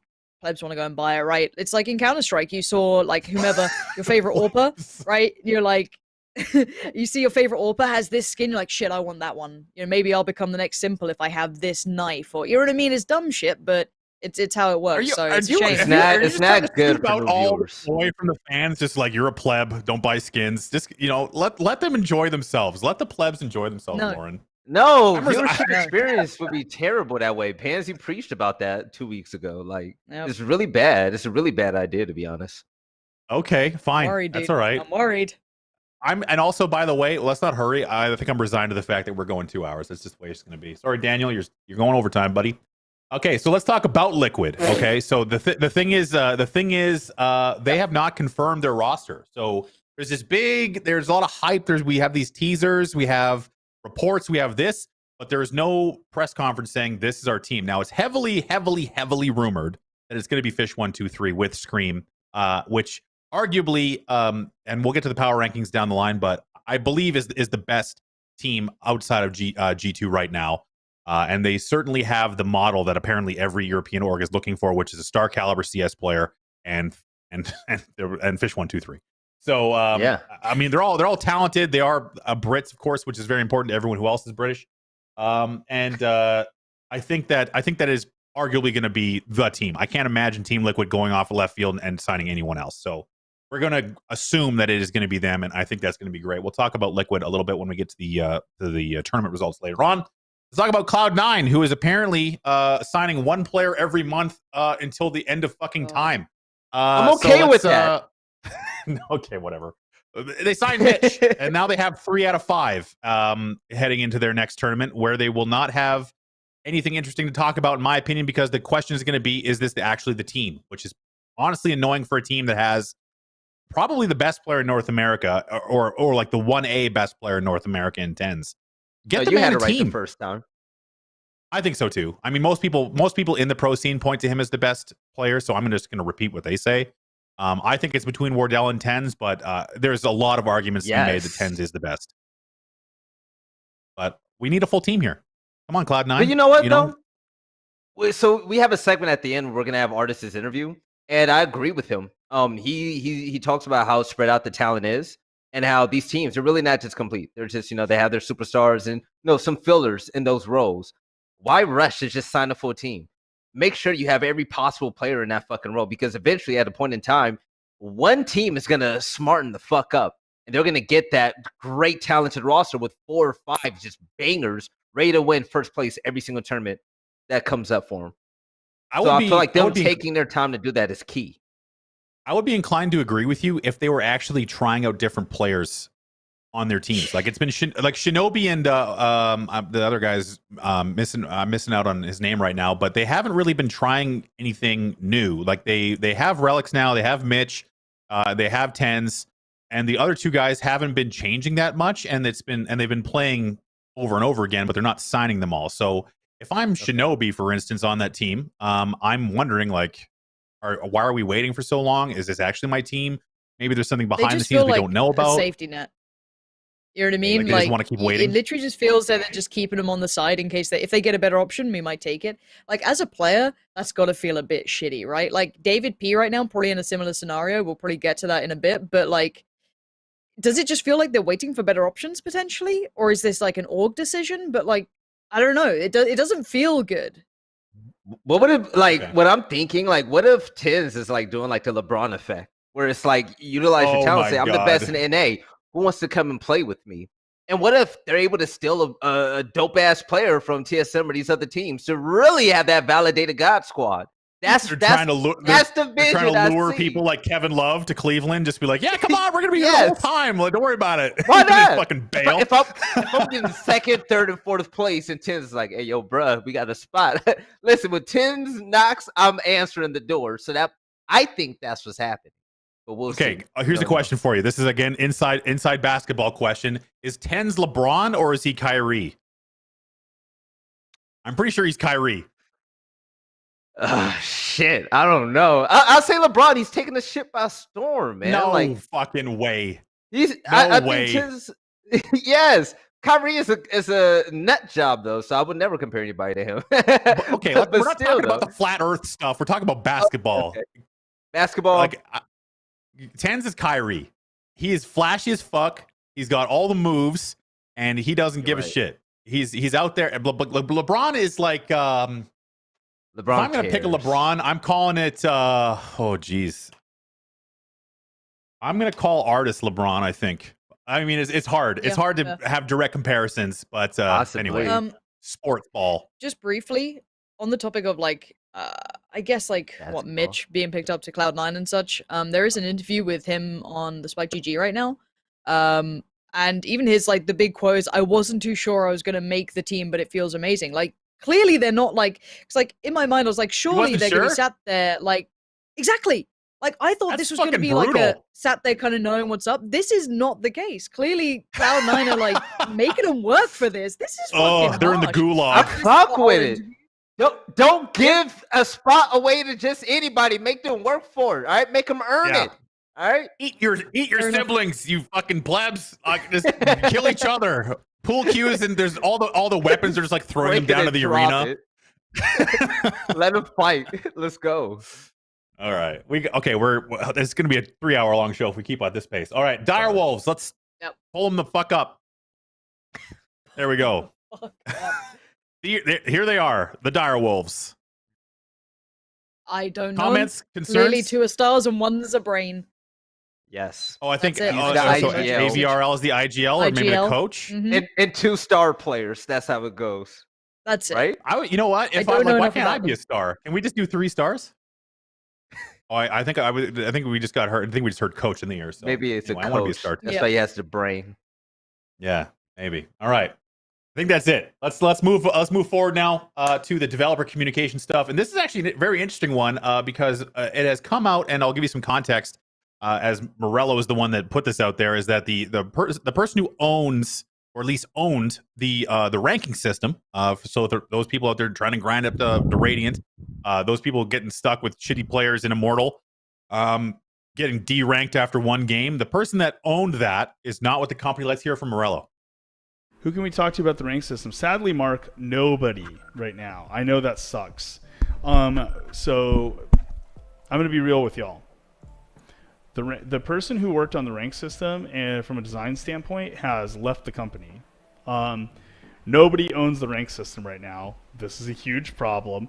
We're trying to figure out how to resolve that right now, and the design team's talking about it. So we know So we were talking about it. Here's what I'm going to say is I'm like, most of the questions I get and most of the things I see players having pain with, there's a bunch of agent and gameplay stuff, but we get to talk about that, right? We can talk about it. I can kind of share some of the plans with you. We can discuss it. So there's a back and forth and there's an information flow, right? Ranked is like a huge amount of like players have questions or things they want to see or complaints with how the system works. And we can't do anything about it right now. So it's like we know that happens. So we're trying to fix that in the short term until we can fix it in the long. So very interesting news there. So the person who owns that is no longer with the company. Of course, that sounds way more scary than it actually is. So another developer was going to come out and kind of clarify that, which I will narrate to you now. So basically, he says, this is so basically, so they can't do anything with the current one, and then that's like the Prague Octopus there comes out and is basically saying, nope, that is not correct. Some of the comments below are more accurate. The lead designer behind the current rank system has left, but there are plenty of people still on the team who understand it both technically and from a design standpoint. The feature has a temporary design owner, and we're actively sorting out 1, who will take over the design long term, and 2, what changes need to happen next. This has been made out to be more dire than it is. So that is, I mean, obviously Riot's not going to be like, well, I guess no one has this anymore. It's just like sitting on a table, not really being monitored. So obviously they need to find someone to take it over from a design standpoint, and arguably, and I think a lot of us would probably agree, at least considering some of the what I've been seeing on Twitter from some of these guys grinding to Radiant, is that it's not a very fun experience, and they likely need someone to come in and redesign it, not from the ground up, but definitely do some overhauls to how the ranking system attributes skill and a bunch of other things that make a good ranking system. I think the best thing, if you're kind of really stuck on this topic for kind of people who are watching this, try and find the Valve did a breakdown about matchmaking and how they work out their MMR and ELO system. It was like in 2013 for Dota. It was a very good kind of explanation as to how much depth goes in it, and it's never going to be completely right. It's always going to be tuned and changed and updated and switched up and weighing the values here and there. So again, they need to get a good project lead on that and someone who can kind of implement those correctly and at the right time and weigh the value of it, and all these ideas that they have. And it's not easy. That's the thing. I think people kind of misinterpret how easy this could be to do right. I don't think any system has it perfect. I think Dota's system is pretty good. I'd say it's probably one of the better systems out there, but it's not easy. And again, the people who mostly complain are the ones who are stuck in DMG for most of their lives in Counter-Strike. You know what I mean? It's like, well, the system's broken because it doesn't realize how great I am. I'm it's hard like, stuck. Well, There's nothing to do with me. well, yeah, exactly. That complaint. Oh, I hated it when the ranks reset. Now it's messed it up. No, it hasn't. You're just a bit shit. You got to adjust it to where you're supposed to be, you pleb. Yeah, exactly. I'd say just look into what goes into balancing it. I really hope they find someone soon though, because that is such an integral part. Until they add like a deathmatch, that's the main thing that people play, right? So it's like if your key and main experience is poor, or it's not as enjoyable or as directional as you wanted, that's your main focus right now, and it needs to be addressed quickly. One thing I would love to wish for as well while they're working on the whole rank thing, I would love if we had an option as a stack to queue up, like a team of 5, or if you're solo queuing. I am scared shitless to play rank. I don't want to play against a stack of 5 with, fucking someone that wants to play in the corner with a judge all game in a bucky. I can't do it. It's scary. Rank scares the shit out of me when it comes to Valorant. So other than the whole, you lose once and you get demoted and just a mismatch of teams, those are the two things I really want done. I just think I that imagine I'm in the minority. Go ahead, Pansy. Go ahead. I just think people need to get ready for very long queue times. If you want to kind of split it more and more and more and more, be more and more and more specific, solo queue, queuing as a 5, whatever it may be, your queue times will grow exponentially. And then again, now is your core experience. Let's say you're someone coming back home from work or whatever it may be, or school, or you now live at home because of quarantine. You have, let's say, 2 hours to play a game. Let's say a game takes 40 to maybe an hour, give or take. That's a big chunk of it now in the queue, and that's not a fun experience. So it's like, I think trying to balance out the experience you have as like a fun one. Ideally, once you get into the game, it's a better experience. But will people be happy waiting 20 minutes? I remember, seeing a million screenshots from the pro players saying, "Look at this stupid queue time I've got." I'm like, "You're the best in the game. What do you fucking expect, dipshits?" Yeah, there's not. You think there's gonna be another there's no one 50 like you. Mixwells out there? Yeah. Yeah, exactly. Like, what are you thinking, boys? Like, what's going on? Yeah. But no, I think. And then again, it's like, why am I being give... matched with diamond players? Yeah, okay, whatever. Exactly. You can't have it both ways. It's a smaller player base, and yeah, it's one way or the other. It's just keeping that awareness, and I don't envy whoever's job it will be to try and fix that.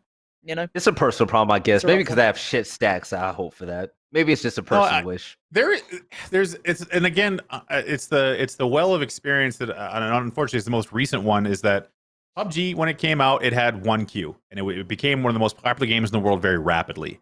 And then they split it off because there was a lot of people who said, I want to have a first-person perspective versus third-person, because first-person is arguably going to be more competitive and blah, blah, blah, blah. So they split off first-person. So now all of a sudden they go from 3 queues to 6. So they have solo, duo, and squad. So now all of a sudden they go from a one game mode with 3 different types where you can queue in different ways, and then you have 6, and then all of a sudden you have different maps as well, and then you want to have the individual map queue for one map, and then another map, and all of a sudden there's 4 maps, and now there's 64 fucking queues, and all of a sudden the player pool is like all over the goddamn place. Matchmaking experiences are degrading.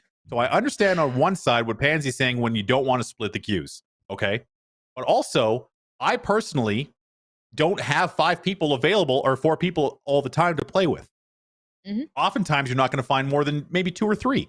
But if one person I know who's always going to be available when I have time to play is me. So I would love to see a solo queue personally and have that option. But I understand why they want to keep it integral. I mean, so just real quickly, I mean, in that kind of mindset, obviously a 5 stack, if you queue as a 5 stack, you should be better than a solo queued similar rank. Technically, you should be better if you're playing the game right. So technically, if you solo queue as, let's say, you get 5 teammates, well, 4 teammates and you, let's say you're a solo queue, you play against a 5 stack of a lower elo than you, but by a smaller margin, or, so it's still a close game, but technically you have a higher ranking system. This is, if someone gets in charge of the elo ranks and is able to work out a balance, and people are willing to test it, of course, they say, okay, this week, guys, we're going to try some shit out. I'm sorry if some of your games are a little bit wonky, but we're trying to test it.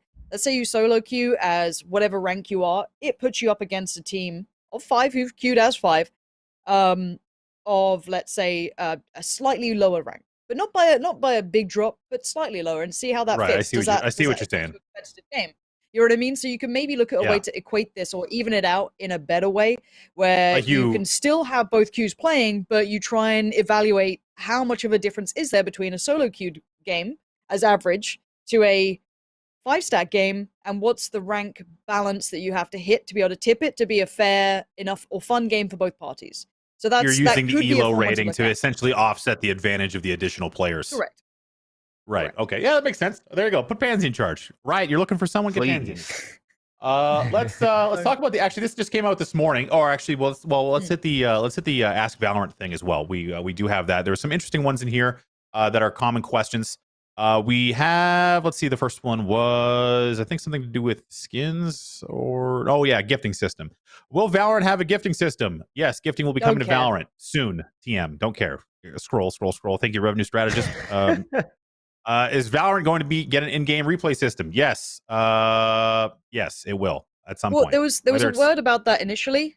Just briefly on that, from rolling my mind back to the very start, apparently the current spectator client was meant to kind of be more of a coachy thing or like a replay watching system, which would be fine. Right. You know what I mean? Like that would be more than valuable in that regard. So I'm wondering if what we're currently using as a spec client is that, or if that was just kind of hearsay, or just, you know what I mean? Like this was very early days.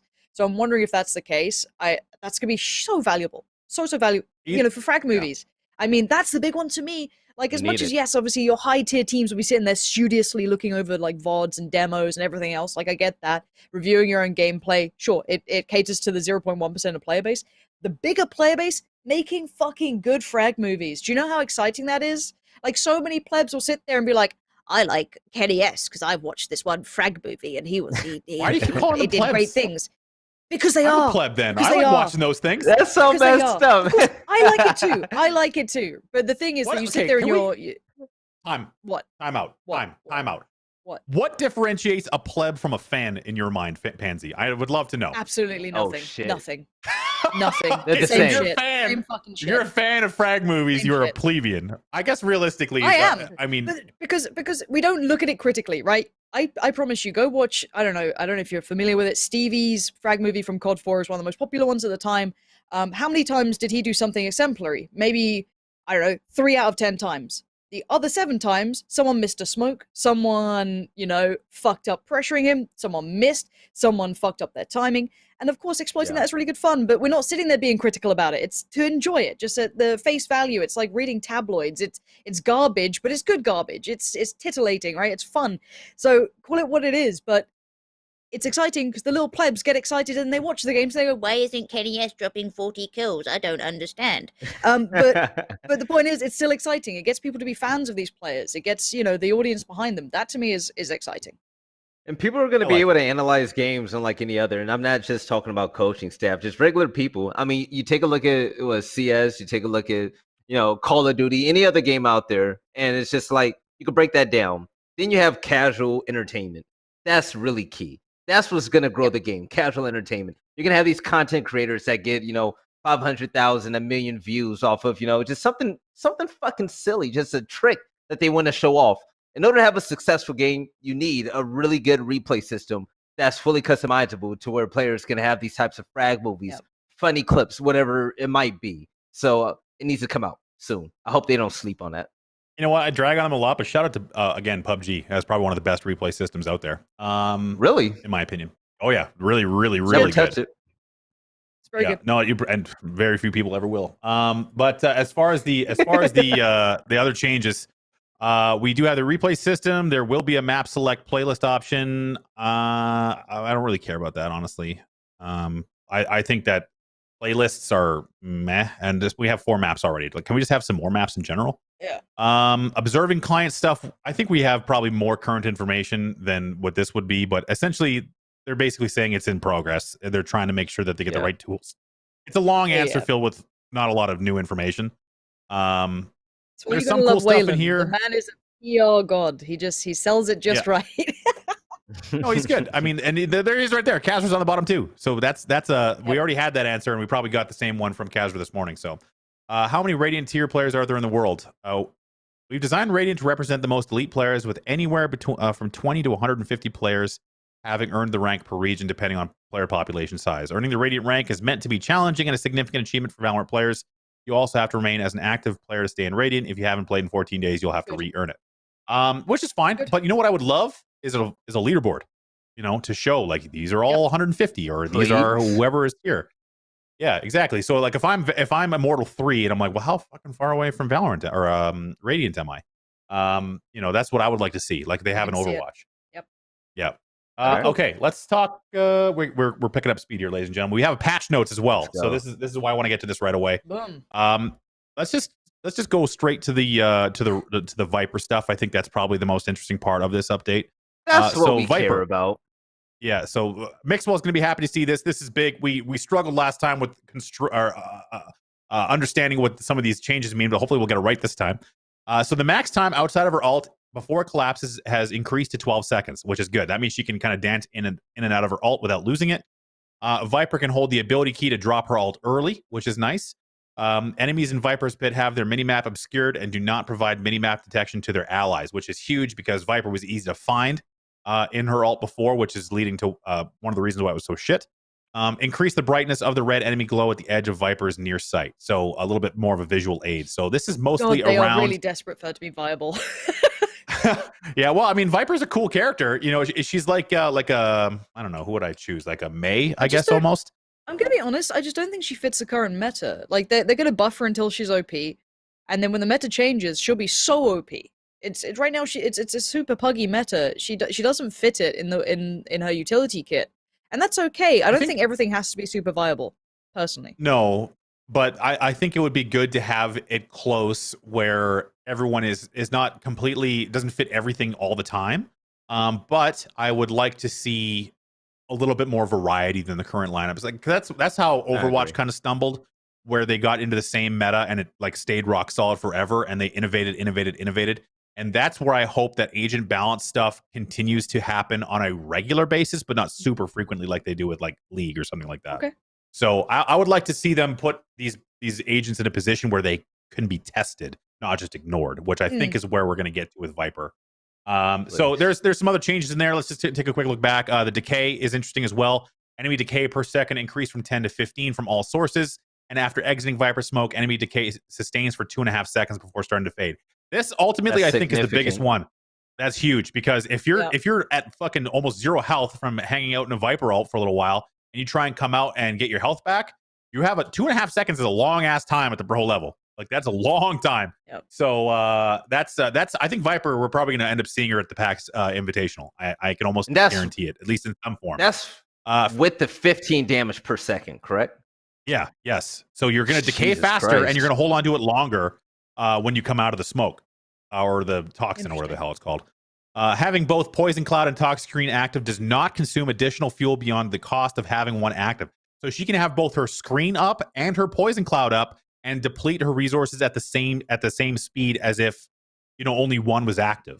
So this is like a very significant Viper buff in a lot of different ways. Yeah. So I'm fully expecting to see a lot more Viper very soon, especially in things like scrims and stuff like that. Raze and Brimstone had their ults increased, their ultimate cost increased by 1 ultimate point each, which is looking at 2 of the strongest ults in the game and trying to make them a little bit more expensive, which is fine.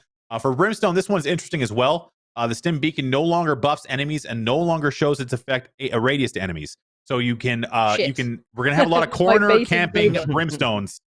Corner camping Brimstones with an Ares and a Stim Beacon down is gonna be pretty nuts. Because you're not gonna be able to see the radius, and it's no longer gonna buff the enemies either. Sorry, what? Yeah, it was pretty crap, to be fair, the Stim Beacon. Yeah, like, well, you can see it on the ground. You can't use it anywhere.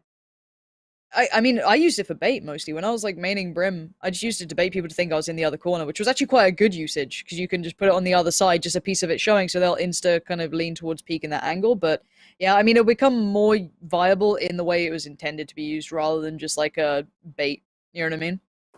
Yeah. I'm wondering, and this is a good point out of the chat as well. Oh yeah, you can pick up the cyber cage now, which is nice. Accidentally placing a cyber cage in the beginning of the rounds was a pain in the ass. I did it all the fucking time. Yeah, same. So I think that these changes are all good. The classic was changed. I'm just going to read their summary because I don't really fully understand everything in this because there's a lot of things that I just don't want to talk about. Can you scroll up a little bit, Daniel, for me so I can read that?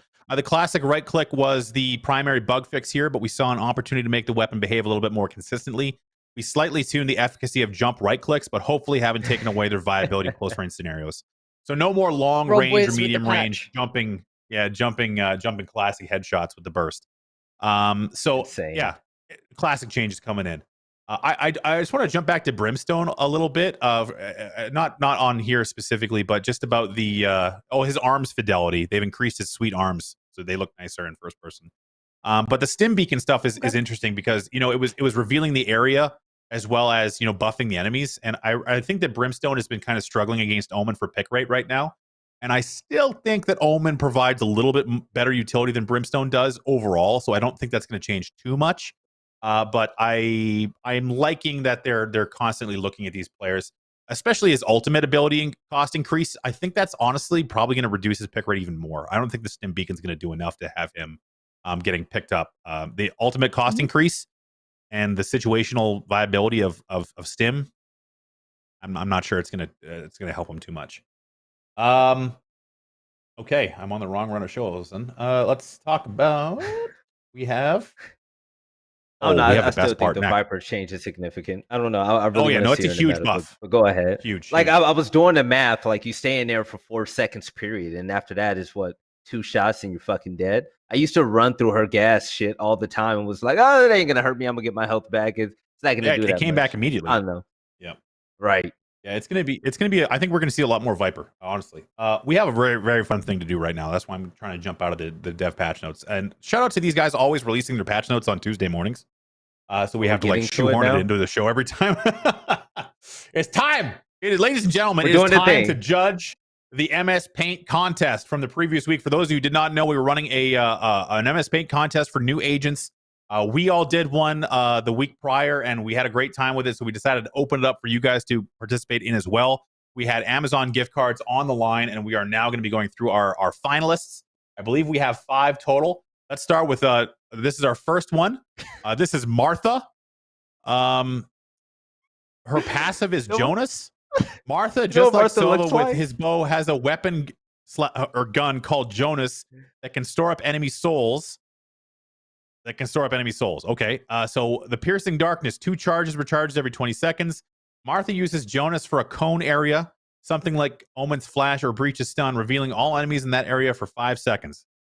Sworn. Martha links herself using Jonas to another ally, giving him bonus fire rate and lets him use her shield/armor.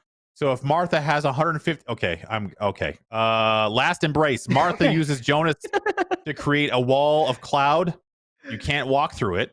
That lasts for 15 seconds with 12. You know what? You're right. They are plebs. I've decided. Next. Yes. wait, real quick.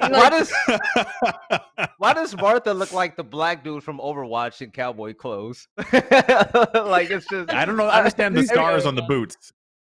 Why does Jonas look like hold on. It looks like a flag from a country that doesn't exist anymore almost. To be fair, Darkoplex has like been in chat like all the time. Like this is like honestly, this is a really well thought through like actual abilities and stuff. Like I actually kind of like the ideas that some of them have like certain reveals with like combination to other things. Like it's not actually a bad idea. And I'm sure there was like an essay that went along with this. If that's like the like drawn down version, I'm sure there was. If he's in the chat, what is this Martha Jonas thing? What is that about? Like, what is the Martha Jonas connection? Is there some sort of like lore behind this? Yeah, we need the lore explanation. Let's come up with talk about the ultimate. Let's talk about the ultimate. Fate of the Black Mists. Martha dies and becomes an untargetable ghost mist and only uses Jonas as her gun. Doing so links herself to all the living allies across the map, giving them all the bonuses of her Q. While her Q becomes a healing ability to in-range allies, she also gains infinite amount of souls to use her E, C, and adding a CD to her E with 30 seconds. This is a f***ing troll. I don't know all what all the letters. All the letters fucked me up. I'm so lost. Okay, this one is not going to win. Let's talk about the next one. All right, God. literally okay, I see where we're going. Okay, cool. All right, I can't read the text. Can we enhance this a little bit? Enhance. It's okay. We're trying. Okay, bigger. Okay, literally molding. The Q turns a cloud of sadness into a human. There we go. There we go. Shoots out a slow-moving dust cloud to a target location where it will then sit for 3 seconds. That sounds like Omen. The smoke can't be seen through, like a brimstone smoke, and moves at agent knife walk speed. Has the range of Haven C backside to end of C long, 2 charges. That's kind of cool. Like a mobile smoke. Sure. That's kind of cool. I like Yeah, it's like a dust cloud. Like when it hits you, your character goes. So Just get to pocket create sand for hours afterwards. yeah, sand will get everywhere, believe me. So create a 300 HP ramp on the ground, variable height, 1 charge. So you're just making so he's making like skateboard ramps as his E. And the aerial Nice. view. Tony Hawk's C, is coming create out. an area of unstable ground which lasts 10 seconds. Oh, hold on. And slows all agents by 25%. Placeable from half a map away. Okay, so like an earthquake kind of thing. Cool. Scary looking guard dudes. Sage wall for reference. This is it. Creates a giant wall that has 2000 HP per segment and that doesn't decay with time. Takes so like build a f***ing wall is the ultimate, I guess. Takes 7 alt points to charge, so just an unbreakable wall. So he builds ramps made out and of walls. dudes? This is Fortnite. Yeah, you got ramps 2K and walls. 2k HP per segment did sounds very Fortnite? nice. Oh They're my gonna build god, a someone fucking made 2x4. Fortnite. I'm ready. It's lit. Yeah, it is a Fortnite, except for the dust cloud. That's just That's just The almond smoke. ideas aren't that bad, though. To be honest, I like. No, this I like character. some of these ideas. So They're like a essentially cool what I'm take on imagining tropes. is you build the wall, and then you put the ramp behind it, and then you just like dance up on top of the ramp that is essentially unbreakable. How long does it last? It doesn't decay with I don't time. know. It lasts forever. My Forever. idea, Moses, was like, imagine It's you're a holding down 2000 the HP site per and you're segment. in like, right. Imagine you're in like a 1v2 and you just do the ramp and you hide behind the ramp at like head glitch it. Like, that's actually not a bad idea. There's so many like variables. That is that a can come from horrible that when it idea. comes What are to you talking strategy. about? That's not a good idea. It's you have great. an unbreakable It's wall. terrible. You have an unbreakable wall, Velly. It's unbreakable. Imagine you're in Haven Make it OP. and you put a ramp. You put a fucking ramp on one side, and then you have an unbreakable wall on the garage entrance. Like what? Like you're just gonna be standing outside the site. Like, well, I guess That's I'm fucking losing this terrible, round. All right. Shout out to literally Malding. Let's see the next one. It doesn't decay, and it has 2,000 HP per segment. Like, how long is 2,000 HP is going to take? Okay, this one comes from One Alley Speed, and this one reminds me of my. I'm not allowed to get involved in my this. mom sold Avon when I was a kid, and I met a lot of ladies like this. Let's talk about.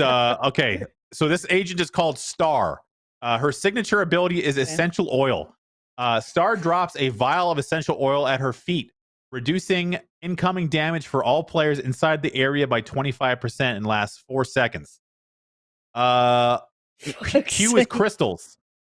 Star throws a large piece of quartz in front of her, which causes all enemies within range to turn and stare at it for 2 seconds. This is a bulk ass character. C burns Sage. Star cleanses the enemy team of their utility while active. Enemies cannot use their abilities for 3 seconds. Oh, so it's like a silence. Okay. The entire enemy team is silenced for 3 seconds. Okay, fair enough. An AoE silence. Love to see that. Mm-hmm. Ultimate is a horoscope. Star can read the enemy team's objectives for a moment. What does that even mean? While defending, she can briefly see where the spike is being held on the minimap. While attacking, she can briefly see all enemy defenses, walls, traps, etc. on the minimap. That's kind of a cool function, actually. Like a reveal. That's not a bad. Like some of these functions are pretty creative. Like I can't actually. I wonder if it does it stay up? But I don't know. Yeah, you're not. Okay, first of all, you're not legally allowed to. I'm not actually in this. This is a bias alert for Pansy. Ali literally made the most oil. Yeah, this is like the most woke fucking like Asian I've ever seen in my life. Like the sage and the oils, I fuck with it hard. You gotta, and you know, since she's in the chat, what is Agent Star's stance on vaccinations? Oh, for fuck's sake! She makes her own medicine. Yeah, she's already got the essential oils, Moses. Definitely an anti-vaxxer. Definitely an anti-vaxxer from the author herself. So, so she's probably she'll be very susceptible to that other guy's dust cloud.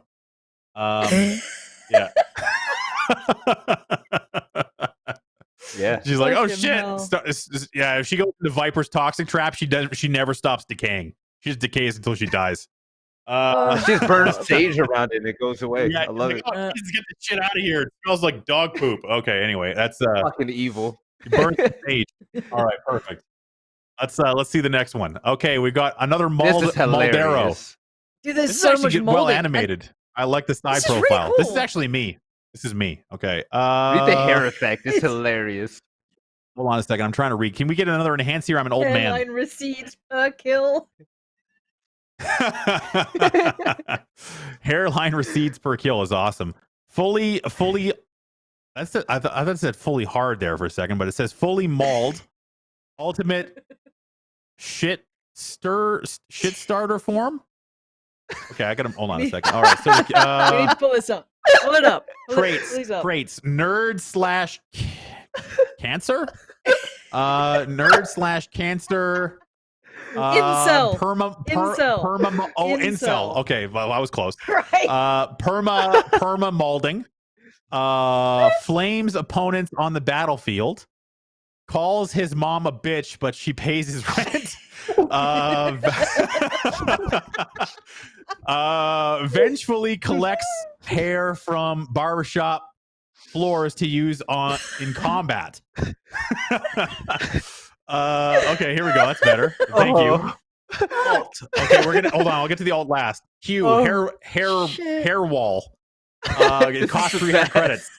Maldero uses hair and gel to create a wall that blocks vision and throwables. Only 1 damage is required to break it, but it breaks in tiny sections.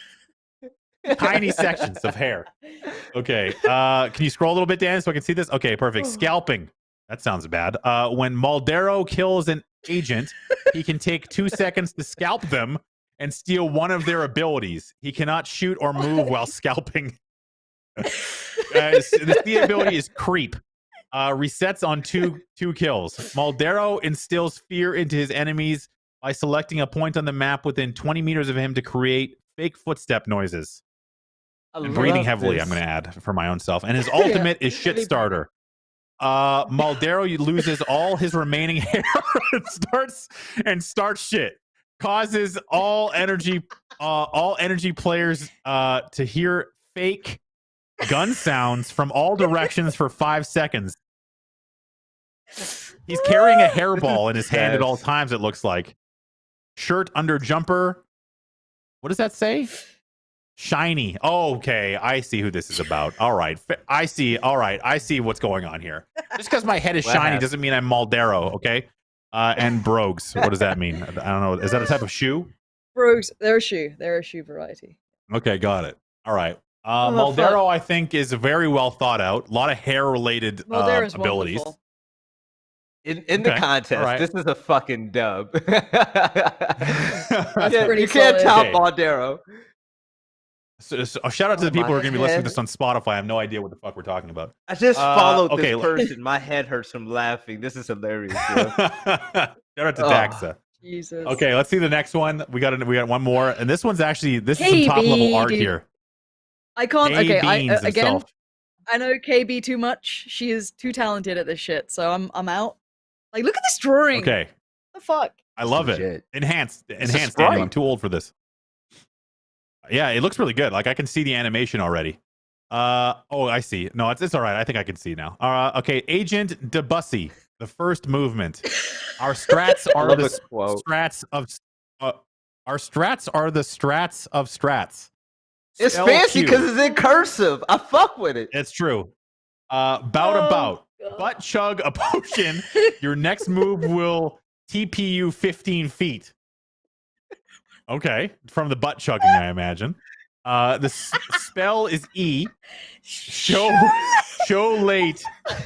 Spill a river of milk that increases the move speed of team. Okay. Spell C. Conductor. Valley's gonna have an aneurysm. Whips a baton at an enemy. Slows movement for short duration.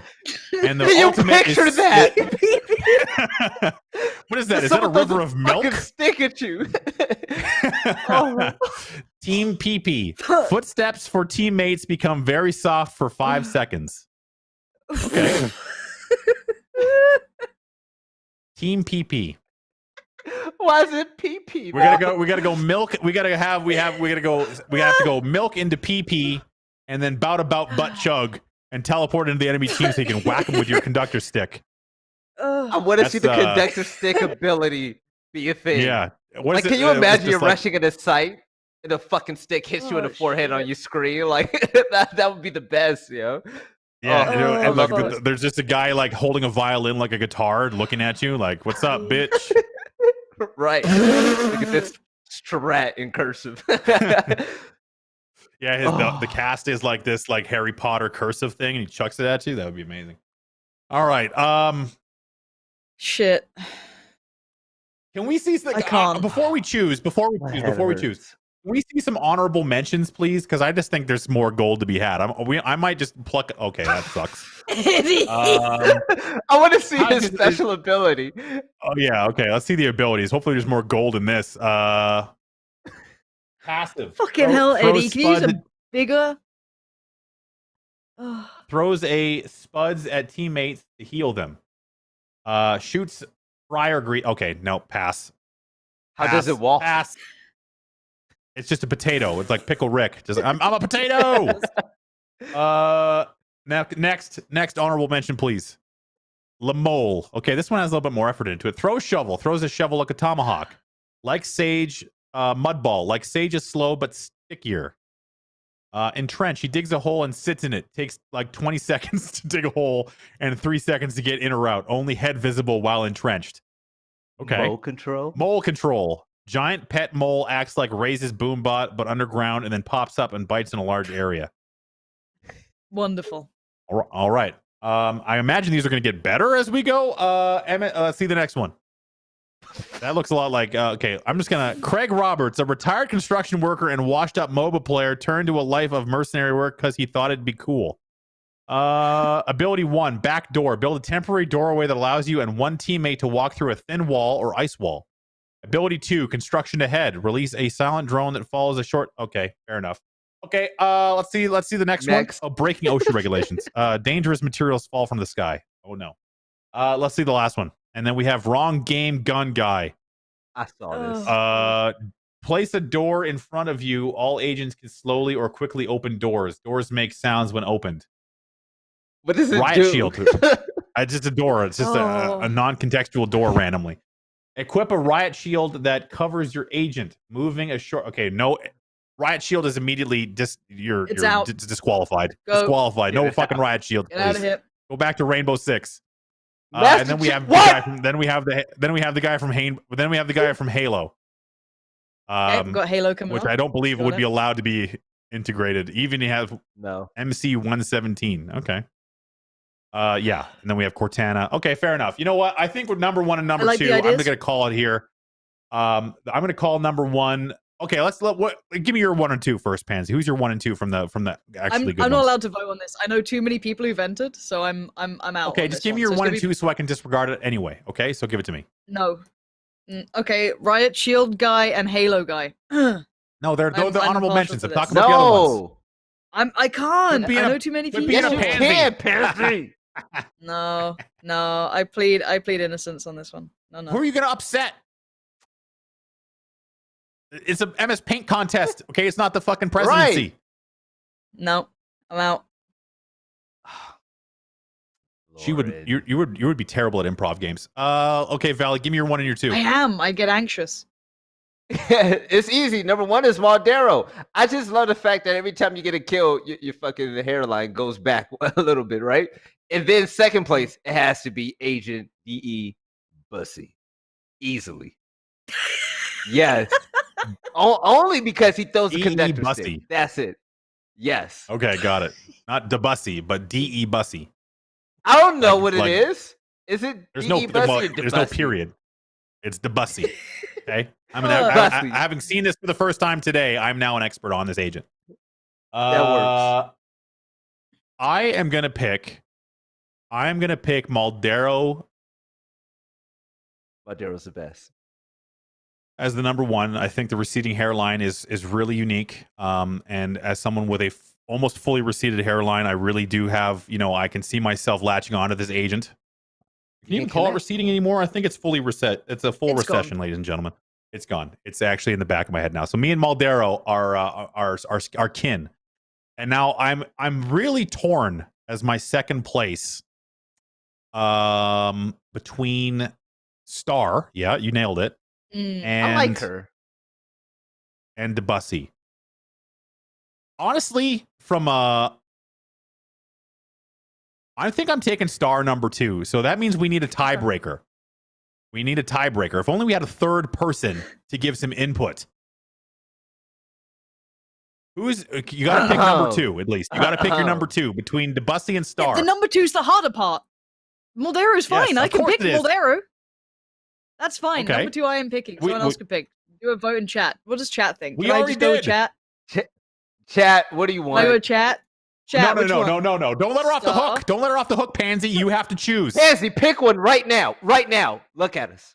Chat. Don't look at the tell chat, me. Pansy. Chat, Look at tell me. Look at Chat, me, tell Pansy. me, please. Look at me. Fuck off. I'm in the Chat, park, look at me. Pansy. Chat saying star. Chat saying star. Star. There you go, because of chat saying it. There you go. Bias. I would like to point out that there is a tremendous bias here. Pansy has unfortunately sullied the competition I'm out. Fuck this. with her bias, and thusly, in true fashion of here in the North America, even if there is an obvious bias, we are calling it now. Star is the second place winner. Congratulations to Ali Speed / Feral Wife, who used her inside connections and her feminine wiles, as well as the powerful energy of Star to get a $50 Amazon gift card. But of course, the big congrats to whoever made Moldero. That's I'm not It was sure who. good. Moldero's very Daxa. strong. Shout out to Moldero, the winner of the MSPaint contest.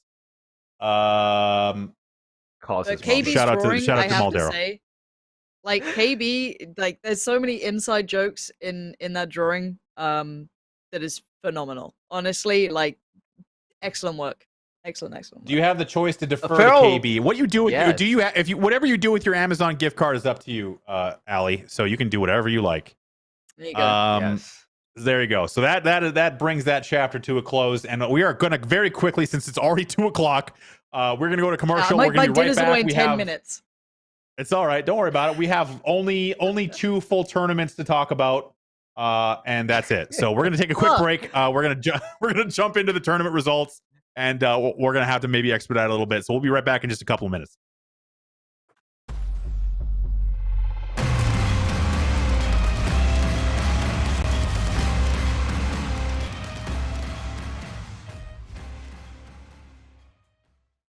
Welcome back to Valoranting, where we are in overtime. Velly and I are talking about basketball, and Lauren is waiting for her McDonald's to show up. So Lauren, fucking can you hate tell sports. me what did you order for McDonald's then? Let's bring it down to your level. Yeah, real basic and bad for you. Where I really thrive in my element. Double cheeseburger, large fries, barbecue dip, and a Coke. What's the barbecue dip for? Fries? Fries. Okay, so you're not a ketchup lady. Yeah. Okay, fair enough. She Very- has very, class. Barbecue sauce as a replacement for fucking Love ketchup is barbecue. fucking elite. Yeah. Oh, you guys Period. don't dunk your fries in mayonnaise? No, I'm only half white. not from like McDonald's. I will say it's a European thing. The mayonnaise that comes with the French fries. I was like, what the fuck is this for?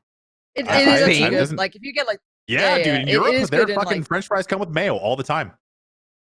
Belgian people and like Germans love a bit of that shit. It's good, but I'm not a fan right now. I want my barbecue. Learn something new every Hey, day. Van Silly's saying mayo is good with fries.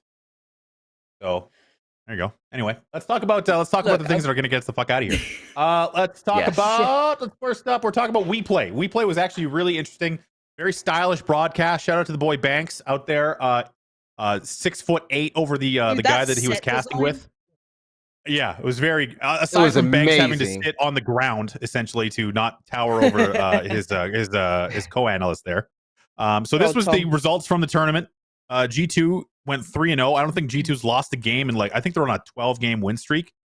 Insane. Fish 123 came in second. Oh, go back one. I wasn't quite done with that one. Fish 123 comes in second. Need more DM and also what is this? Oh, it's the group stage because I'm brain dead. Fish 123 and Need More DM Ninjas Damage all came out of the group stage 2-1. Okay, let's go to the bracket, see what happened there. So eventually it came down to G2 and Fish 123 in the grand final. a nice win for Fish 123 over Nip, which I think was very critical for them to get into the finals, considering that they have not signed Liquid yet. G2 obviously rolled through their bracket on the way to confirming once again that they are the best team in Europe. So let's take a look at the final round. Go ahead, Lauren. Go ahead.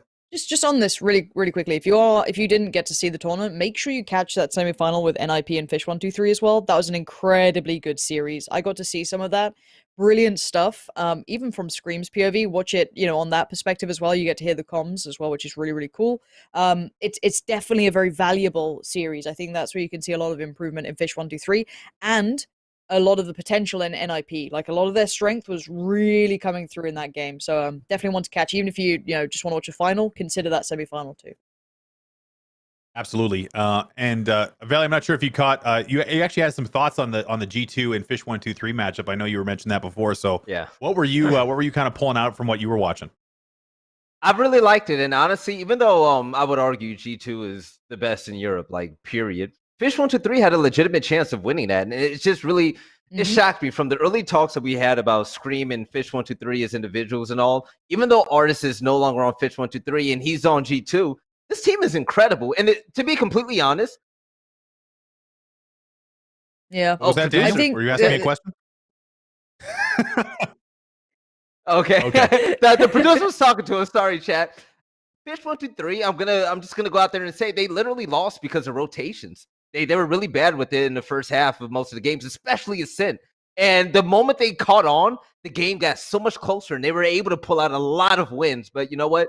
G2 looking damn good. Mixwell is insane. I love him, man. But Link, he was one of the most impressive ones to me as well. I love the fact that David P has like 5 of those plays a game, by the way. Go ahead. Yeah.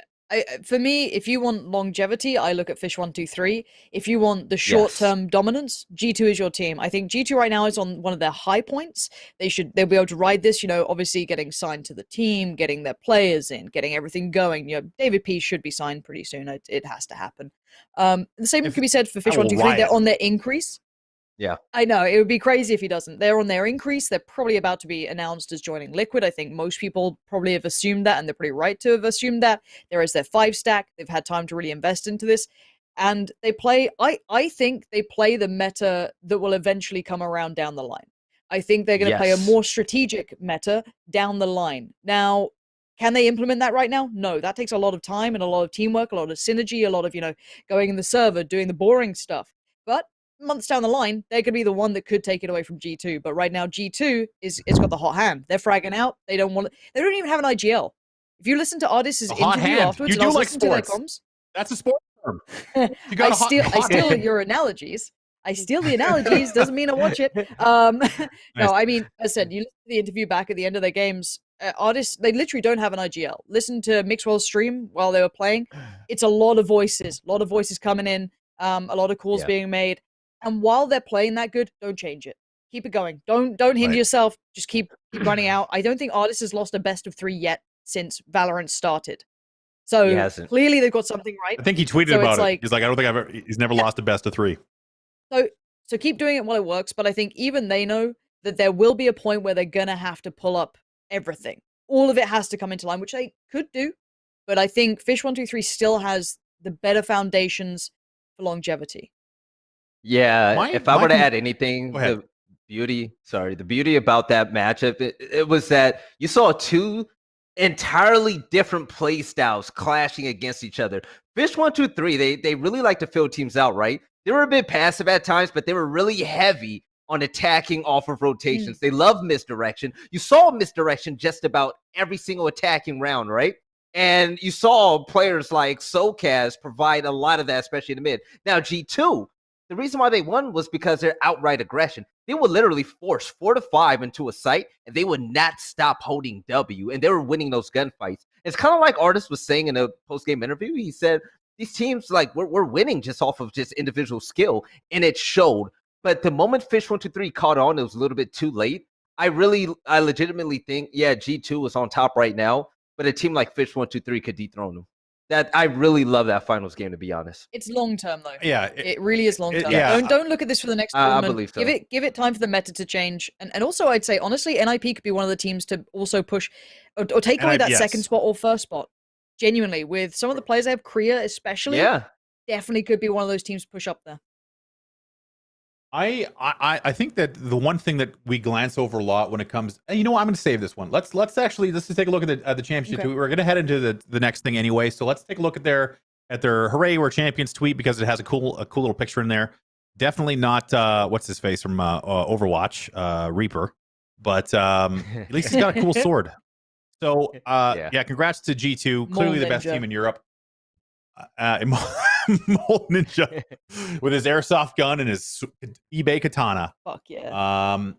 So and his dad's mangled hockey mask. Let's talk now about some power rankings. So this is kind of like flows into the discussion anyway, so I figured we'd jump across this. This is what I came up with for my very informed high level power rankings to kind of stir the pot. Now I've done the impossible, which is remember all the relevant teams this time around. So let's talk about it here. So my list was obviously G2's number one. You cannot assail that position right now. Number two, Fish 1, 2, 3. 3 is Fabricant for me. 4 is Nip, and rip to the PartyParrots. They were my fifth. I think they slotted in well there, but they just did not have it. I think that they did announce today that they are breaking up. Xiao and Angel are likely going to go off and find some other people to play with, because those were the bright spots on that team. Pansy, you were hot on the PartyParrots. Where do you think it kind of fell apart for them? Yeah, I honestly, it's hard to tell. I don't know the CIS scene enough, or to understand what was going on there. But it felt like those two were the standouts, but they had so much potential. And even in that tournament, they lost to the first and second place team. You know what I mean? Yes, they didn't make it out of groups, but look who they fucking lost to. And they weren't bad games either. It's a real shame. I hope they can find a good couple of players to complement this lineup and they work together, because you don't know what it's like inside that team, but Xiao and Angel as a combination would be very hard to ignore as freelancers in the scene. They should be picked up. I hope they find a very good CIS roster to surround them. And you know what? There was. Can we pull up the tweet again from Dinks? There was something in there that I think is interesting as well. The disbanding tweet there. Very upset. EU CIS orgs do nothing. So this is a line that we've seen a lot from everywhere in the European scene. And Kasra brought up a very interesting point on that, which is the difference in funding that EU teams get versus what happens in North America, where venture capitalist companies are, especially with Team Liquid, who has a fucking massive VC backing them.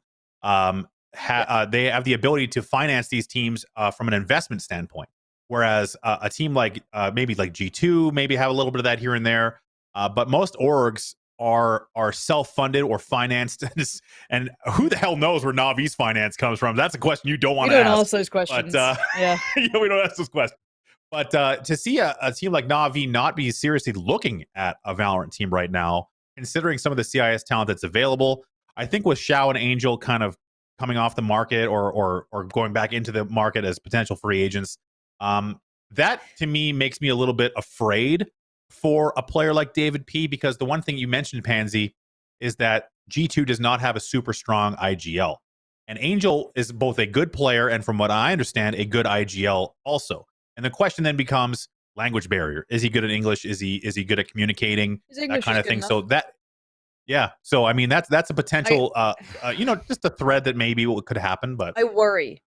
Yeah. But this is something that Riot needs to really try and get a grip on soon, because you're going to lose players and potential teams, and it's going to fuck the meta and the landscape up quite a bit, because there's no support here. Now, obviously, it's early, so should it have support this early on in the lifespan? I don't know. It's debatable, but it's a shame to see one of the potential top 5 teams from a region unable to find anyone to back them in these tournaments. I don't know what they were looking for. Again, there's too many unknown quantities. But I'd be really interested to see from maybe a Na'Vi perspective, a Hellraiser perspective, any kind of CIS-based orgs as to what was kind of hindering them picking up a Valorant team. Because, as I said, I'm worried we need the 5 individual stars and that's it, because it's that's all it is right now, rather than picking up a good team. Angel clearly not enough to swing the attention around, even though he is a goddamn legend. I kind of wonder. you know, if we're going to see the CS or the CIS solidification that we've seen in other esports, where they, you know, and the region has diehard FPS fans, and they often have like autonomous, self-sustaining ecosystems where they just play other CIS players forever until you have like a breakout star, like a Simple or let's say a Shower, an Angel in this case, and then they kind of get plunked around a little bit until they find the right roster. Like, you know, Simple going to a place like Liquid with Hiko, you know, bouncing around a little bit, having some, you know, some growth moments. But Angel is an advanced player. Shao, I think, is a little bit younger, but I want to see what happens with a guy like Angel who could potentially take a team and grow it, but he needs the talent or something like that. But ultimately, we don't really know what's going to happen with PartyParrots, the remnants of the team, or really what's going to happen in the European scene, because it's just so slow and relatively inconsistent, based on the fact that organizations are not clamoring to pick up teams like we've seen in other esports. So let's go back to the power rankings. I want to dial it back a little bit to Fish 1, 2, 3, and G2. There's a discussion right now of whether or not, like, what team is going to eventually come up to match Dinner's G2. here. Go get your McDonald's. Okay, you guys Talk. are set. Go ahead. Yeah. Fish 1, 2, 3 has an ace in their sleeve, and I think it's Sliggy. Sliggy is their coach. Really? We've heard nothing but good things about Sliggy. We interviewed him here. He's very dedicated. He's constantly analyzing things. He's often up before the rest of the team, at least from Artis's interview when I spoke to him. So very dedicated, very analytical, obviously going to keep his team practicing. And if they receive the funding and the resources of a team like Liquid, or an organization like Liquid, rather, I really do believe that Fish 1, 2, 3 will evolve to the point where maybe they might not have the firepower that G2 has, but they will have the strats, the intelligence, the recon, whatever you want to call it, the preparation to potentially deal with just the straight puggy firepower of G2. Velly, what are your thoughts on just the firepower versus brain power situation from Fish 1, 2, 3, and G2? So I'm talking in the chat with my man Darko right now. We're talking about the match between Fish and G2, right? And even Lauren said, yeah, it'll take some time. To me, I still think it's scary as hell that a team that really can't match up firepower-wise really had a legitimate chance at beating G2. Let's be completely honest. And just for some context, because I said it in the chat, I legitimately think Fish 1, 2, 3 lost because of bad early especially on the Sin, bad early rotations, and Echoes was taken advantage of all the time in those aggressive pushes by G2. And you start to think, if they can get that close off of so many mistakes and not being able to match up punch for punch, what's going to happen when they have that funding? They're more comfortable. They can get better. Everybody can improve their shots. Yeah. More practice. Exactly. This team, I really don't think, and I think G2 know this as well, they're not sitting at the top for free. Yes, Artis was happy as shit in that interview, but other teams are gunning for him. Fabric and NIP, they're really great teams as well. I think that they're going to catch up. But I legitimately think that this Fish 1, 2, 3 team has something special with them. And Scream, by the way, I think so too. Whew, yeah. Scream's that's nuts. the man. But Scream is nuts. But I think that Link is going to be one of the most important players on his roster. I think so too. And ultimately, when it comes to Fish 1, 2, 3, Scream is the firepower. He's like, just point me in the direction and let me click. You know, I think, how many games? I don't want. Finish your sentence. I was just gonna say, Velly, that I think that Scream is a type of player that we call him one dimensional, but if you're so good at this one thing, and we're going back to sports references, you can make the NBA if you're hitting 40% of your threes, and if you're hitting 50% of your 1v1 battles or 75% of your 1v1 battles, you are an asset to any team at the pro level. It doesn't matter if you're not an IGL or you don't have the best brains in the business. If you can frag at a rate of like 22 plus average a game, you're playing you're in the fucking league. You're not going anywhere. So the mind games they threw at G2 was stupid too. I'm sorry, I heard a pause. Yeah. No, it's all good. No, you're absolutely right. And ultimately, 12-8, or 13-8, which was, I believe, the final round score sheet. I would be willing to bet that's a pistol round loss plus the rounds that came after it for G2. That's the margin of error, essentially, is that first 3 rounds potentially for free. That a lot of teams get off a pistol round in Valorant. So let's talk about the other guys on the sheet here. We ripped to the PartyParrots, but the real interesting bit to me is Fabricant and NIP. Now Fabricant is in a really tough spot because they are another team that desperately need an organization and the resources that come along with it.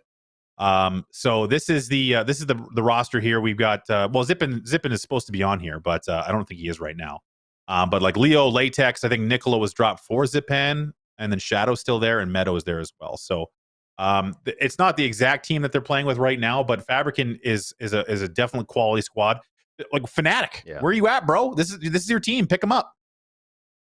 But it doesn't match what every org is looking for right now. Where's your superstar?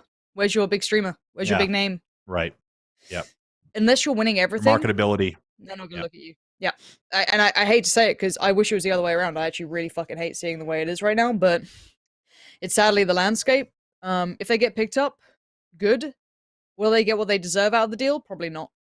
It'll probably be a little bit underwhelming compared to what they could get maybe if they went individual. You know what I mean? If they got picked into a more influencer-based lineup. I don't know if like Zippin's really good. Like he's a top fragger on the team for sure, but I don't know where the magic is on Fabricant. I maybe you can tell me, Lauren, like what is this team doing better than anybody else? And for the, I mean, to be the third best, like what is the standout for them? I honestly, they're just a good team. They have really good fundamentals. I think, if I'm not mistaken, and I'm sure chat will know this more than I, was it that this was Fnatic's youth team as such, right? Or like academy in Counter-Strike? I'm pretty sure. I may be a little off on that, but I think it was. I mean, they just have good fundamentals. They don't, to me, I don't think they need like that one standout huge superstar. They have just like the very good base access to be able to play as a collective, which again gives you really strong building blocks for the future if you're able to incorporate that and then kind of bring it up to the current meta level. You know, it's kind of crazy to think that if you're in any other esport and the third best team in the region is available, if you're in a League of Legends situation and the third best team in Europe is just orgless, people are going to be punching each other in the face to sign those guys because of the, because of the ecosystem. So, I mean, hopefully what Kasra was talking about at the beginning of the interview, as far as, making it a viable situation and that kind of thing happens soon. Because I kind of feel like that's going to be the propellant that really takes Valorant to the next level, is the ability for orgs to have incentive to get into the game, because there's so many that we haven't even seen yet. A lot of them are in North America, but the brunt of them are really in Europe, and especially the big names like NIP just finished their rosters. We can talk about them next. Korea was a big standout in his games. I think Nip, given time, has the ability to get to that top three really without too much effort. I was a little bit question marky about the fact that they didn't pick up Pora when they had the chance. But there's also the fact that I believe there's going to be a full Turkish team that will likely be unveiled relatively soon. Nip has some flashes, but they're just not at the G2 level yet. Let's just watch this play and talk about it, Pansy. Walk me through this one real quick. Yeah, I mean, so I was watching this from Fish123's perspective, and I was really enjoying the retake that they were trying to build off the back. They were pulling over Scream. He was getting ready to clear Gong. It was going to be built as a really nice retake. And again, this is something where synergy, comms, that kind of confidence behind it. This is where they clear Gong, I'm pretty sure, right now. And then they go off the back of it. So this was a really nice round coming in from Fish123 until this point. And then it spins over to Korea, who's one of those just individuals who's incredibly good. And just the luck of getting behind three of them, boom. No one able to turn and check on it in time, and Korea just pops off. No trades, and it's Scream's there eventually, but by that point, it's too late in the day. He was watching. He was watching Garage, I think. Spike. Yeah, he was really frustrated with that one. Was he? Yeah. No, sorry. If you watch his stream back, I'm pretty sure they were talking at the same time as him trying to defuse, and you could definitely hear the frustration about it. So go back and watch it over. The comms aren't quite as clean as you'd like yet. I don't think they synergize perfectly yet, but you could see the potential. That's the thing. For Fish123, you shouldn't look for immediate success. You should look for good results, but not winning everything. You've got to see all those fundamentals fall in place and all the kind of win conditions start looking good. But yeah, Korea's round was just perfect. That's what you want from a player, though. Korea is known as one of the best omens, if not one of the best players in Europe, I'd say. You could put him in there with your artist, your Mixwell, very comfy. So good to see him popping off. I'm very cognizant of the fact that McDonald's French fries are only good when they're super hot. So I'm going to try and get through this as fast as I can for you, Lauren. Let me ask you this: do you think that Sliggy is going to be? Do you think that Sliggy is going to be the main differentiating factor that takes Fish123 / Liquid to that level where they can compete with G2 1-to-1? Oh, hopefully. He's got to do something, Sliggy. He's a good observer, but you better be able to get the coaching going. I mean, he should be able to, yeah. Okay, I like that. Both poignant and simple. Let's talk about. Actually, that's it. I think we got the power rankings are all done. As far as the all right, listen, they're gonna have to start paying us for that kind of exposure here. Right, exactly. So as far as the power rankings are concerned, I'm happy with it. But what I would love to see is more movement up and down, more teams coming in, more orgs, that kind of stuff. We don't really have a next big European tournament on the horizon, I don't believe. But we do have the PAX Invitational, so hopefully we'll have some new NA power rankings next week when that's all said and done. I can't wait. So now let's talk when does that about start? It starts on the 24th. Tomorrow. 24th through the weekend. I thought it was the 22nd. No. Tomorrow is the 22nd. Yeah, the group stages start tomorrow, but the broadcast starts on Friday. So we also have a special shout out to Anthony and Daniel, our homeboys here at DNP, who have created probably one of the best frag movies and frag movie series in the history of all frag movies and frag movie series, which is Echoes of 2019. Shout out to Anthony and Daniel for their hard work on arguably one of the best frag movies I've seen in recent history. Can we watch it? We can't watch the whole thing because you have to go on. You have to go on YouTube to watch it. Put it on. We will have all the links on our Twitter. Do you want to sit here and watch a frag movie while you eat? Yeah, it's 15 minutes long. Yeah, there you go. That's what we just heard from our producers. Give them the individual. We will views. have a link. What's that? Give the man. Give the them views. the individual views. Right. He needs the ad rev. We've got to get the ad rev. Dozens of cents available from the YouTube ad revenue system. So yeah, shout out to the homeboys there. They're doing a great job. I love the production value, and we get a little bit of taste of that here on Valoranting as well. So Anthony, I got to ask. I mean, how long do these things take to make? Can you let me know through Daniel? Like how long does it take to make one of these things? Okay, well Daniel, you can still answer me. Where's Anthony at? I'm going to assume it took him 14 years to make this thing.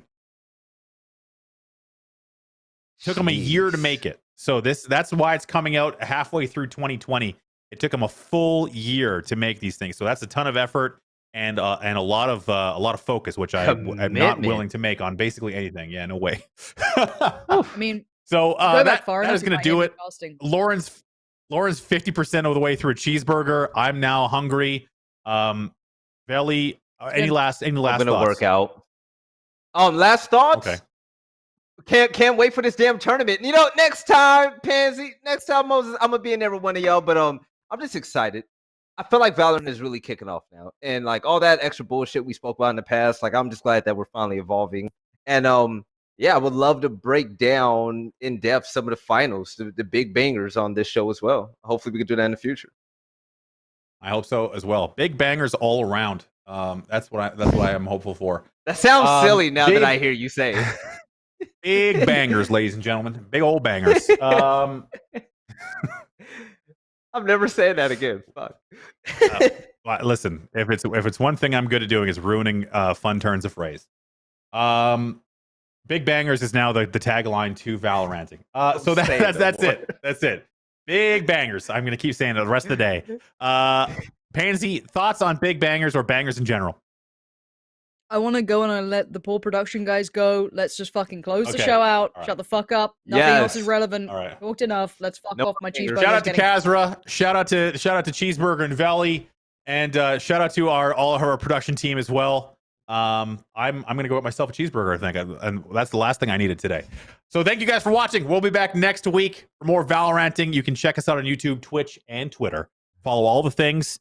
Twitter.com/DNPeak, here on Twitch as well, and Do Not Peak Entertainment on YouTube, where you can see all the thoughts, and all the discussion topics. And that's it. That's the show. Thanks for watching. We'll see you next week.